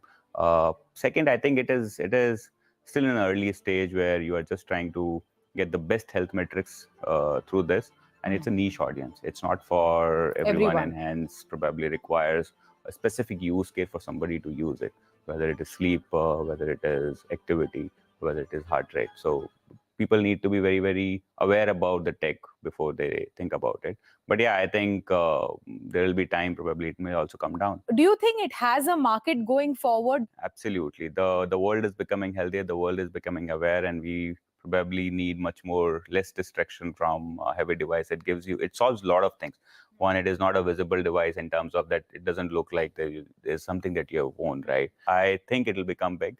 And when you go about launching a new category altogether, what is the strategy there? How do you, ensure that your product will stand out as compared to the others available in the market? See, one, we have not intervened into multiple categories at this point of time. We have always been surrounded. Our statement is, to be surrounded by a lifestyle tech gadget, which could be a hearable, which could be a wearable. So we are currently at this point of time, this is extension of a wearable smartwatch. There will be a lot of more devices that may come up into wearable space, different form and factor that will keep coming. So we will be primarily sitting in that space, whichever is becoming part of the general life and has a tech involved into it. And the tech which is not just old. It's not like that wired headphones kind of a category where there's no innovation that has happened like in last probably a decade, right? So we want to do something which is much more forward in tech and want to take risk in those areas rather than doing something which has already been done by someone else. Going forward, Gaurav, what are some of the products and innovations that we expect from Noise that you are most excited about? I've already given you a hint. There's a lot that is happening with the global giant Bose. You will see soon. But yeah, a lot on AI, a lot on health. But yeah, form and factors will still remain the same. But yeah, it's just that. And what is your and Amit's ambition with Noise going forward? So when we started, we used to just think about India as a market. Now we're just trying to figure out a way that how to make it India's first brand to go global and make a bigger name there. An X billion-dollar brand, do you have a figure for that? I really don't want to think about any dollars, billions. I just want a quality brand which get loved and which get accepted by everyone and people owns it with pride. When I spoke to Kalpe, who is who has been one of the co-founders of OnePlus and then launched Nothing. So I asked him, what does it take in today's day and age to launch a tech brand? So he said naivety. What would be your answer to that question? I would say exactly same, because I think for us also that has worked well. Being naive sometimes helps you to innovate or do things differently than how the older brands are doing, right? So you need to be agile, you need to be naive, you need to be available to learn and accept. You can't say that I've created this and this is what will work. You have to be surround the consumer every time. You can't just say that one product will work for life. That's the beauty of technology. So you have to keep innovating and keep working hard. It is time for a short break. You don't go anywhere. We will be right back. These are all active ones, but on the passive side, I like the Nasdaq fund of funds, which currently the open one is only Motilal. I think they're accepting SIPs out there. So if someone wants to buy Nasdaq directly, I think that's a good avenue to go for.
Audi India has had a good last year. The automaker retailed 7,027 units in FY 23-24 and grew by 33%.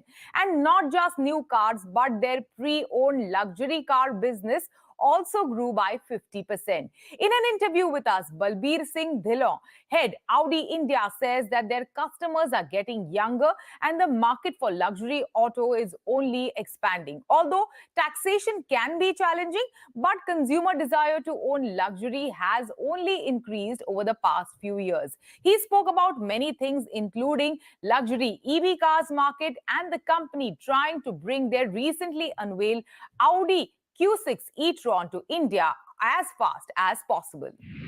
How is overall the luxury car market faring in the country? What is the change that you've seen over the past couple of years? Couple of years back, 5, 7, 10 years back, there were limited segment of people who used to buy luxury cars. Let's say ultra high net worth individuals, business owners, etc. But now you also see a lot of CXOs, you have professionals buying these cars, youngsters, in their 40s, 30s buying luxury cars. So, that demographic, especially post-pandemic, has changed and people are really getting into luxury much earlier in their lives than it was before, whether it is through new cars or also through pre-owned cars business. So we have both the verticals running parallel. So we try to bring in a lot of customers who are not willing to buy a new car yet, but they want to try luxury. So, the exposure to luxury, the exposure to buy something which is expensive and you want to be looking unique and want to, let's say, not just one thing which also has changed initially a couple of years back. Let's say people used to throw luxury in the sense I buy luxury goods, so I want to throw my attitude here and there. I want to be seen in a luxury car. Yeah. But now I think that's also changing. People are satisfying themselves. They're feeling happy about what they're owning, not to show to anybody, but just own it and just feel For arrived in themselves. life. Yeah, Absolutely. yeah. So these are some of the things which are changing. 10%, 11% of our customers are women today, which is also growing over a period of time. So the age is becoming younger and younger. Let's say, if I give you just one data point, almost 42% of our cars we sell are to the people who are under 40. So you can Are you imagine, serious? this Wow. is the kind of change that is happening in India, and Sure. with our population, which is young. What is driving this change? Because we are paying more taxes than ever. Well, taxes I'll come later. But let me give you the positive side. Yeah. Post pandemic, we had this YOLO culture. You only live once. Yeah. So everybody wants to live, not just save, but also spend. So that is something that is changing. So from saving to spending. Hmm. People are so well traveled. The billions of dollars Indians are spending traveling abroad. So when they travel abroad, they see all these premium luxury cars, and then they want to come back and also want to own many of them. So this is something. So exposure to luxury, global travel, consumption of luxury as general, not just cars, but in general, it's growing. So I think the culture of spending, as we are becoming younger and younger, tax, of course, is one of the, let's say, one of the challenges for the luxury segment, because we are one of the highest taxed industry. Just to give an example, almost 50% is the GST that our customers pay, GST and cess put together. So this is something which still holds the industry to be very, very low as compared to, let's say, other markets around India, Southeast Asia, etc. Yeah, and keeping all of these insights in mind, how are you shaping your brand strategy? How has brand Audi evolved over the past couple of years? Well, for us, I think the core of everything that we do is our customers. So our evolution of the brand is one on the sporty side, where we try and offer to our customers sporty cars. On the other side, we try to offer our customers different body types. To give an example, for the first time, we tried a sportback in our e-tron, which eventually became 1/3 of the seller. And then with that success, we also launched for the first time in a Q3 also a sportback. Now 1/3 of our sale in the Q3 segment is from our sportback. So we are offering different body types. We were also one of the first one to bring in the electric luxury cars. Not only did we do that, but we also brought in a sports car, which is e-tron GT RS. So, wide range of products that we are offering. At the same time, always we focus on our existing customers. That's the strength that we have. To give you an example, every fourth car that we sell in India is being sold to our existing customer. That's the kind of brand loyalty. So we continue to invest in our existing customers. In the first 6 months of this year, we did over 350 physical events across the country, where we are touching base with our existing customer, prospective buyers. So we take them to drive our cars. The cars have so much fun to drive, and they have so much of capability, which are normally not seen when you go from A to B in an office in the morning. So we try to bring these customers to the real cars, what the cars can do. And so many times they're so happy and zapped. Even this is possible. Of course, that's what our strength has been. And speaking of that, Audi Q6 e-tron, when is it coming to India market? A lot of anticipation around it. So we are working on it. We already announced we will be launching this car some point in time towards end of this year or early next year. That's the timeline that we are looking at. We are working with our headquarters hard, because this car has been, let's say, unveiled but not yet launched, but it will come by. What is your strategy when it comes to EVs for the country? Well, for us, it's widespread. Not just certain professionals are buying these cars, but anybody and everybody, because we are a young population, well-educated population. So not only one decides, but their family member, the kids also play a role. And when we talk about green energy, when we talk about green cars, and, these are the influences that come by the family. So it is not specific to certain segments, but I think the demand has been across the country, and not just the bigger city, but also smaller cities. As Chandigarh, for an example, even east of India or south of India, you go anywhere. The cars, the premium electric cars are sold across the country without any borders. So that's how the adoption has been.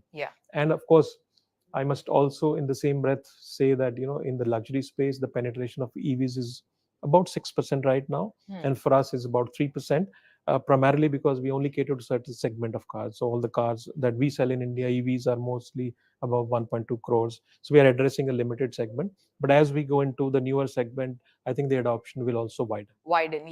But as adoption widens, how are you, taking care of some of the challenges when it comes to transition from ICE to EV? I think in general, as an industry, it's not specific to only Audi. All of us trying to contribute to improving the charging infrastructure. But of course, if the fact remains, we will not become ourselves charging infrastructure companies. So our role is to help. To give an example, we have over 140 chargers installed across the country, not only at Audi dealership, but also our group brand dealerships. We've installed one of the strongest, the largest EV charging station in BKC with 450 kilowatt hours, where there are multiple guns. So there is massive number of cars that are getting charged on a day-to-day basis.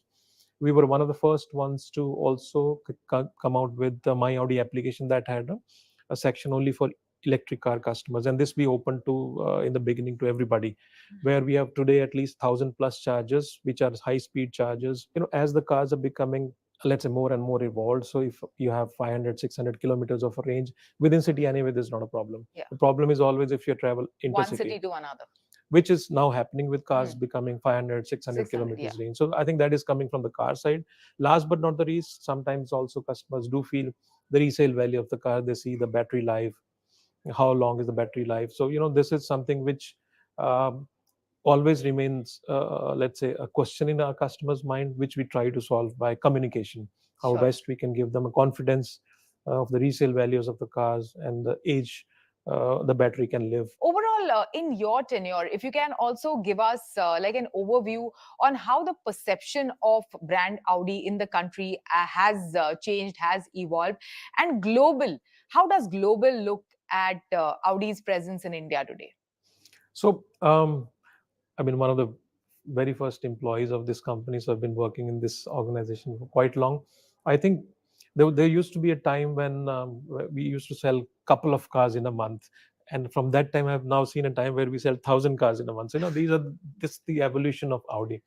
So not only we have spread vertical, but also horizontal. Yeah. We were present in a couple of cities in the beginning.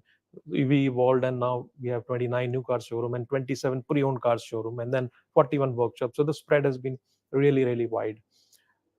Like I mentioned already, there was only limited segment of people used to buy luxury cars, including Audi, which is also spreading. So new segments getting attached, younger buyers, and sometimes in a couple of our months, our pre-owned car sales is competing with the new car sales. So that's the kind of spread that we have. So we try to bring more and more customers through our pre-owned cars program. We give them an Audi experience that eventually in 2 to 3 years time, when they decide to buy a new car, they also buy an Audi again. So our idea is that our customers should have a peace of mind, whatever it is, new cars, pre-owned cars, servicing. So we try to keep the cost of ownership as low as possible.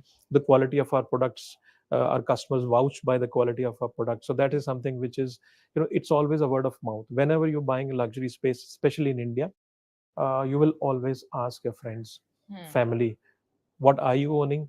What will you buy? So it makes a lot of difference that our existing customers, so we keep investing into our existing customers so that the word of mouth spreads. So that is how we try to build. And of course, I'm not even talking about products. That's our job from global, whatever is available globally, because our customers are so well traveled. They know what all cars do we have. So what we need to make sure is that when we bring any car, we need to serve that car for next 10, 15 years. So we need to bring those cars which we can sell enough. So that is something which we always keep on looking. And we try to bring as many models as possible, whether it is sedans, SUVs, special body types, sports cars, RS model, S models, or electric cars. So as wide across as possible. segments, across categories. Absolutely, as far as possible, but clear focus on existing customers. Well, all the best for that. Thank you so much. Thanks for joining us today. Thank you. With that, it's a wrap on Storyboard this week. You can catch all of our content on Facebook, X, and YouTube. Thanks for watching. We will be back same time next week. See you soon.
Well, we're turning the spotlight on Sanjeev Goenka companies. Remember, he did an interview with Shireen Ban here on CNBC TV18. And from there, well, the stock market has got a little bit excited, at least on a couple of the companies that he is heading. Let's run you through a few details. First, the entire piece comes up. You have the power and utility company. You have the KPO that he runs out there, the largest carbon black company here in India. You have the music library as well, the retail venture, as well as the holding company. So that's basically the entire bouquet of companies that Mr. Goenka does head. The street actually got excited with that one statement that he says he believes the entire market capitalization of the group will go to around 2 lakh crore odd.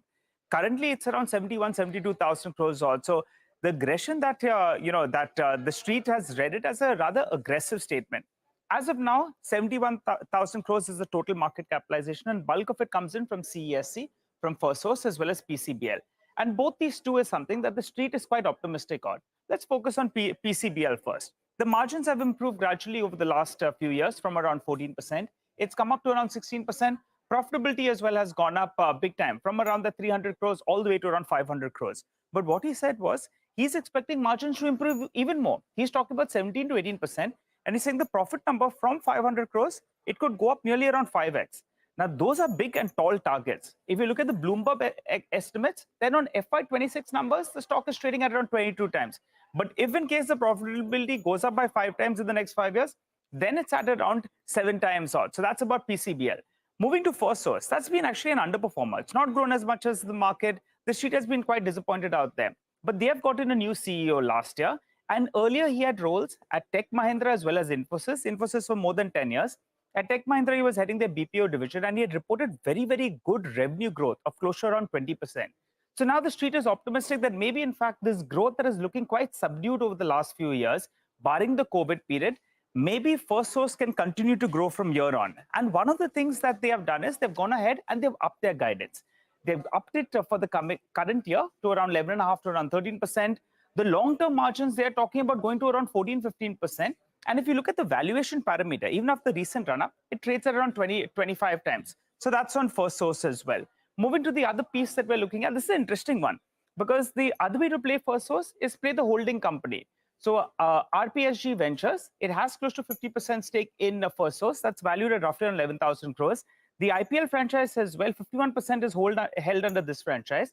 And the football club, Mohan Bagan as well, is under this one. They also have a group of FMCG companies, and 3 of them come up for you on the street. And I understand that as of now, 2Yum is doing revenues of close to around 1,000 crores. So that's the holding company that they have as well. Scaling up of the retail business is going to be interesting. For the last few quarters, they haven't got past that 550 to 600 crores. Margins have been very, very minimal or absolutely zilch as well. So that's a smaller part of the business. The street believes that as of now, the market capitalization of the entire group is around 70,000 crores, but they have taken note of that target of around 2 lakh crores odd. So let's see how they get there. But those are the broad companies that he is heading. PCBL and Firstsource, I'm going to keep an eye out on both those two.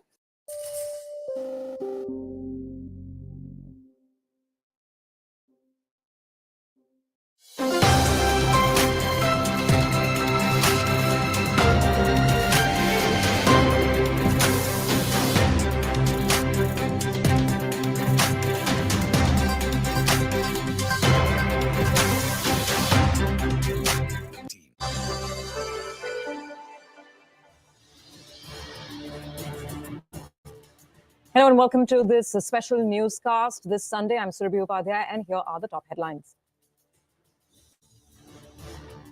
US-based short seller Hindenburg claims SEBI chairperson Madhabi Buch and her husband held a stake in offshore funds allegedly linked to the Adani Group. Alleged conflict of interest in the probe against the Adani Group. Hindenburg also claims that SEBI regulations on real estate investment trusts benefited Blackstone, where Madhabi Buch's husband Dhaval Buch was a senior advisor. Hindenburg alleges the SEBI chief pushed REITs as an investment product to benefit Blackstone. SEBI chairperson and her husband rubbished the allegations made by Hindenburg, say the charges are devoid of any truth. and their life and finances are an open book, accuse Hindenburg of attempting character assassination. The Adani Group calls the new Hindenburg report a red herring, terms the allegations malicious and mischievous, says the group has no commercial relationship with individuals mentioned in the report. Opposition parties raise questions of conflict of interest. Congress terms the Hindenburg report shocking and calls for a joint probe by a joint parliamentary committee. The top story of the hour, Hindenburg Research has published a new report raising questions of alleged conflict of interest pertaining to market regulator SEBI. The US-based short seller claims SEBI chairperson Madhabi Buch and her husband owned a stake in offshore entities allegedly linked to the Adani Group. Hindenburg claims that this is the reason why SEBI has not taken any action against the Adani Group after the US firm's report last year accused the company of manipulating stock prices of its group's listed entities. SEBI chief Madhabi Buch has denied all allegations, calling them baseless. In a statement, Mrs. Buch and her husband said that the allegations are devoid of any truth. Both went on to say, and I quote, "Our life and finances are an open book. All disclosures as required have already been furnished to SEBI over the years," end of quote. The Adani Group, meanwhile, has also strongly denied the allegations made by Hindenburg, calling it malicious and mischievous. Well, we have a whole panel of experts to join in and weigh on the developments that have kind of trickled in over the last 12 to 24 hours. But before we get to the analysis, let's go across to our colleagues because they've been poring over a lot of these statements as well. We have Yash joining in. Yash, let's first start with the basic allegations that have been raised in this new report by Hindenburg. Take us through them bit by bit. Well, Surabhi, it was about 18 months ago when the first research piece from Hindenburg Research had come out, where the allegation was that there are certain obscure offshore entities through which allegedly Adani Group is siphoning off funds and reinvesting in Indian markets. Now, the latest research report from Hindenburg places SEBI chairperson, the highest chair at SEBI, in question with respect to its relation with these offshore obscure entities. There are three important allegations as I've been able to categorize them.